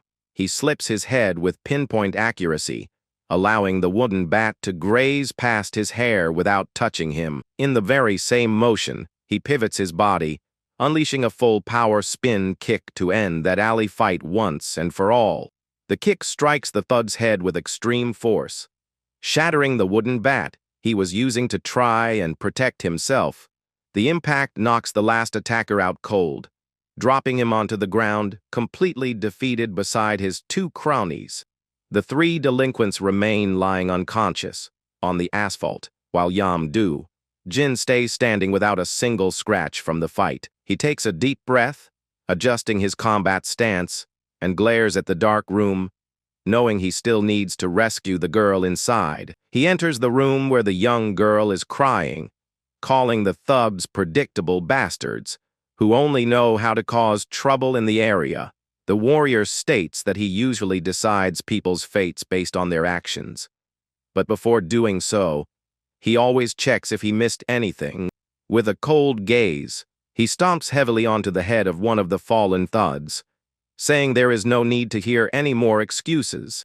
He concludes with contempt that scum like them are beyond saving and deserve no second chances in that cruel underworld. Staring down at the fallen bodies, he coldly asserts that people of that sort have no reason to keep breathing in this world. He walks away thoughtfully, commenting that what the thugs did ultimately served as the perfect justification Gunilpa needed. The scene shifts to the facade of the Gunsapa faction hideout, where an ally anxiously wonders if the veteran Kim Moo-one will be all right there. Bang Tae-ju remarks that the veteran volunteered to capture the enemies, which is unusual, asking if he was acting or cooking something up. His companion sarcastically replies that he was obviously just cooking up their battle plans for the upcoming fight. Kim Moo-one remarks that people must think they eat nothing but instant ramen, reminding them that the team is currently clearing another district. He questions whether the sharp one Do-yoon would just stand idly by through all of this, assuring them that the young man certainly has his own motives. The tattooed warrior concludes that they simply need to focus on flawlessly finishing the job they were assigned to do at that location. Bang Tae-ju takes a fight stance with confidence, assuring that if they can force their rival Do-jin to retreat, he can handle everything else there himself. He tells the leader to rest easy while waiting for his call, as there is surely a good reason they dispatched the three of them there. A group of men starts walking quietly toward the enemy faction's hideout through the empty neighborhood streets. Bang Tae-ju seriously remarks that their rival Do-jin is very detail-oriented, but sometimes ends up completely losing control. He cracks his neck and says the enemy base has many dangerous objects that could be used as weapons in the confrontation. Kim Moo-won listens attentively to his ally's warning and responds seriously that they must be extremely careful from now on. As they walk, the henchmen suspect that the tattoo parlor was the real target of the planned invasion by the enemy. The delinquent from the rival faction shouts angrily, ordering them to call the shop and attack the intruder's head. Without hesitating, Bang Tae-ju runs quickly toward the fight, realizing that the enemies are also bringing reinforcements from the studio. He speeds up beside Kim Moo-won, celebrating that this move by their rivals will shorten their path to victory. The young man bites his hand nervously, thinking that his brother Do-yoon must be very worried about the route chosen for the mission. Suddenly, Kim Moo-won's phone starts ringing, and he answers quickly, assuming it is their ally Do-jin calling. Bang Tae-ju lands an extremely powerful punch right on the face of the first delinquent, who pops up blocking his way in the hallway. He shows a mocking smile and confidently warns that the time has finally come for them to start taking real action. In a peaceful moment in the kitchen, the stove is lit with a strong blue flame, signaling the start of a new meal. The chief places a large frying pan over high heat, getting ready to make a special dish for the young ones in the house. The two siblings watch their father pouring the ingredients into the frying pan. As the sound of frying food echoes through the kitchen, Do-yoon gets confused by his father's attitude and sarcastically asks if he actually knows how to cook anything. The bearded leader says he lived on his own for years and knows how to make a few dishes, telling the kids to stop talking and just wait. He keeps cooking with his back turned to them. While Do-yoon finds it strange that his brother Do-yoon is not present there, the main character feels there is something odd in the air while his sister Kim Yoon starts coughing a lot because of the smoke. She coughs quietly due to the excessive smoke in the kitchen and wonders if she should take over preparing the meal. The leader announces that the food is ready and tells them to serve the rice, while the girl keeps coughing a lot right beside him. He complains that they couldn't wait quietly, and Do-yoon replies that setting the new table was a really quick job. The leader praises the youngsters and invites them to eat, as he serves the steaming, delicious-looking dish on the table. The two siblings start eating the meal in silence, chewing with great curiosity to taste their father's seasoning. They are extremely surprised by the wonderful flavor of the food and admit that the dish turned out incredibly tasty and good. The chief smiles with satisfaction, reminding them he had already said he knew how to cook, and encourages them to eat plenty until they are full. He pushes a gift box toward the protagonist and simply says he bought something useful to help them in their daily lives. Do-yoon opens the package with curiosity and is surprised to see that he received a silver wristwatch from his adoptive father. The chief remarks that he made good use of the borrowed watch before, and reinforces that even without sharing blood, they already share a life. His sister analyzes the gift with affection and emotionally comments on the importance of receiving a family watch like that one. Her eyes fill with tears as she realizes the sentimental value behind that object shared among them. The adoptive father smiles and gently explains that he set the time on all the watches, so they stay synchronized forever. He wishes that they never have to live a dangerous life where checking the watch so often on the streets is necessary. The bearded older man adds sadly, revealing that their real biological father, unfortunately, had to live that way. Back to the present, Kim Moo-won makes a call and informs his boss that the mission in the alley has finally been completed successfully. A flashback shows Do-yoon fighting and landing a hard punch on the face of one of the rival delinquents at the construction site. The tattooed fighter asks on the phone if his ally has time to talk, and Song Jae calmly answers on the other end. He reveals with concern that he found the behavior of those troublemakers very strange during the fight they had there. Meanwhile, Do-yoon remains victorious, standing over the body of his last completely defeated opponent on the cold ground.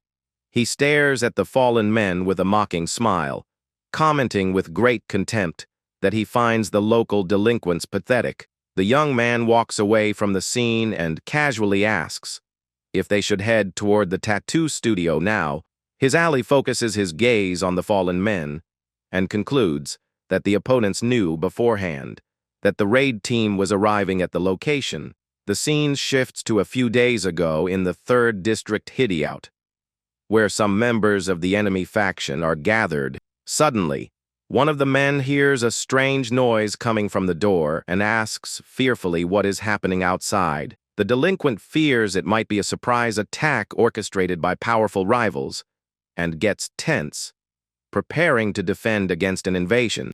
2 men in suits burst into the venue, and the Daejeong captain complains with intense disgust about the bad smell in that hideout. Captain Park Tae-mu authoritatively orders the delinquents to open the windows and air out the room right away.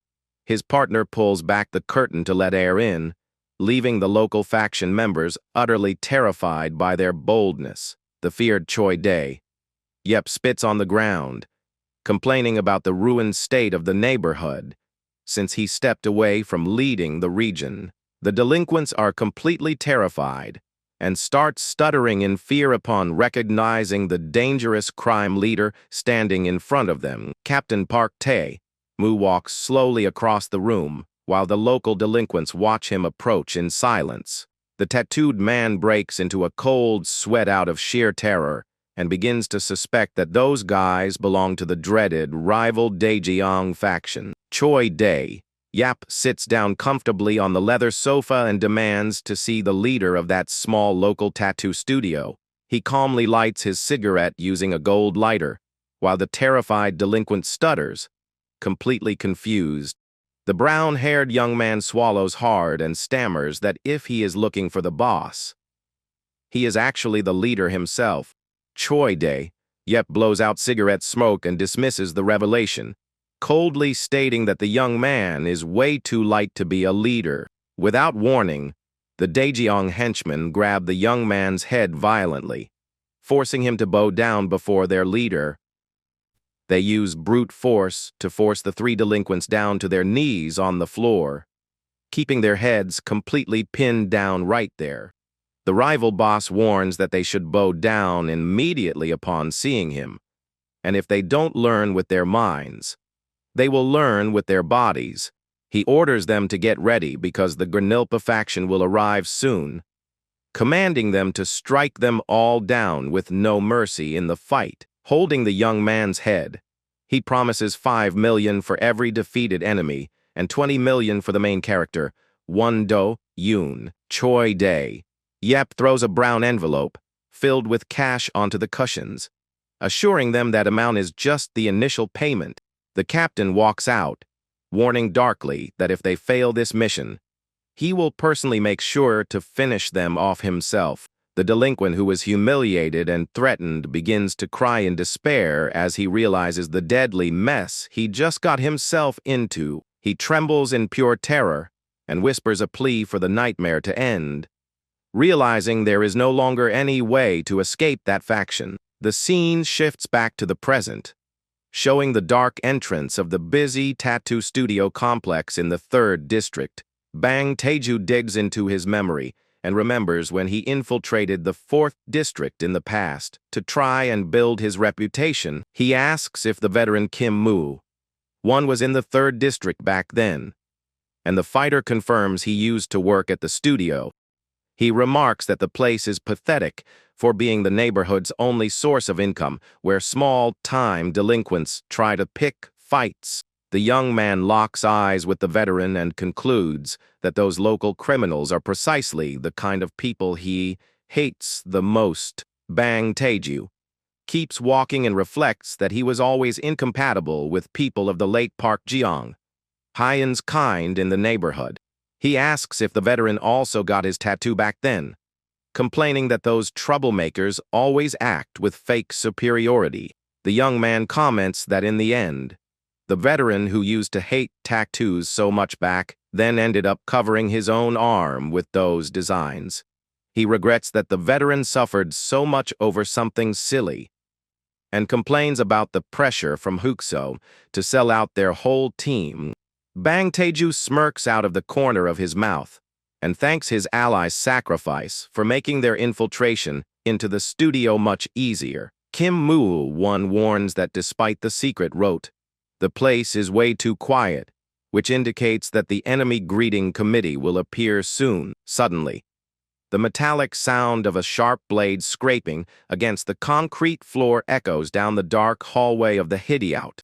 Several enemies appear, blocking the way, and the leader in the red shirt mockingly greets them, calling them miserable rats. He stares at Kim Moo-won with hatred, insulting him as useless trash who can't follow orders, and is now trying to act like a big shot. Bang Taeju fires back sarcastically, mockingly asking if he is using tattoo needles to try and threaten them.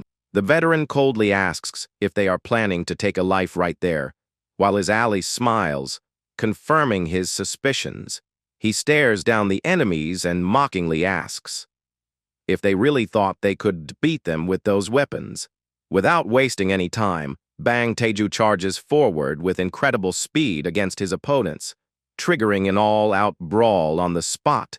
The young man lands a devastating punch right on the face of the first delinquent, who tried to launch a surprise attack on him. In the hallway, the two allies begin trading lightning, fast and efficient strikes, taking down the henchmen one by one with punches and dodges. Bang Taeju moves nimbly and lands another clean right hook on the jaw of another rival who was trying to block him. One of the delinquents with neck tattoos attempts a desperate knife strike toward Kim Moo-won's chest during the brawl. The experienced fighter dodges the blade with extreme ease and delivers a massive punch to the armed attacker's chest. At that exact instant, he grabs the injured rival's hair and violently slams his head against the wall, making blood gush out. The criminal collapses unconscious onto the floor, while the other henchmen back off in fear before the veteran's overwhelming strength. Kim Moo-won thoughtfully analyzes the situation, concluding that the enemies are not focusing on the rear like he had previously predicted. He notices that the real leader of Gunsampa is not present there and concludes that his ally Do-joon's suspicion was right once again. Back in the alley, Do-joon takes a deep breath, commenting with contempt that it isn't worth wasting breath on street delinquents. He walks calmly toward the leader of the fallen men, completely ignoring the other two troublemakers knocked out on the asphalt. In anger, he roughly grabs the blue-haired man by the collar of his shirt to force him to look him in the eye right there in the alley. The warrior lifts him into the air with ease and warns that he is going to ask exactly 3 important questions that he must answer. The blonde man swallows hard in terror while Do-joon asks the first question, demanding to know how they knew they were coming there. Next, he angrily asks where the rest of the criminal crew is, demanding the exact location of the faction's leader. Finally, he demands to know who was the real mastermind behind all that trouble set up against his organization's tattoo studio. The delinquent groans in pain with a bloody face and frantically replies that he knows absolutely nothing about who called the shots. The injured man yells angrily, saying they were abandoned by headquarters and that they should have kept quiet if they wanted to stay alive.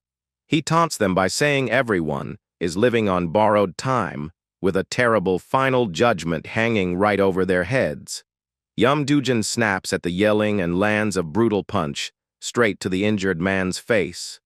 Calling him worthless trash on the asphalt, he stomps down hard on the fallen opponent's face to make sure he learns his lesson and stops talking nonsense right then. And there, the warrior calmly concludes that his rival is far too terrified to ever reveal the true mastermind behind that attack. He focuses his gaze thoughtfully, fully aware that there is only one cruel man capable of orchestrating an ambush like that in the neighborhood. Without wasting a second, he pulls his phone out from his brown jacket pocket to make an urgent call to his allies. As soon as the call goes through, he asks directly if his partner has a quick moment to handle a serious matter.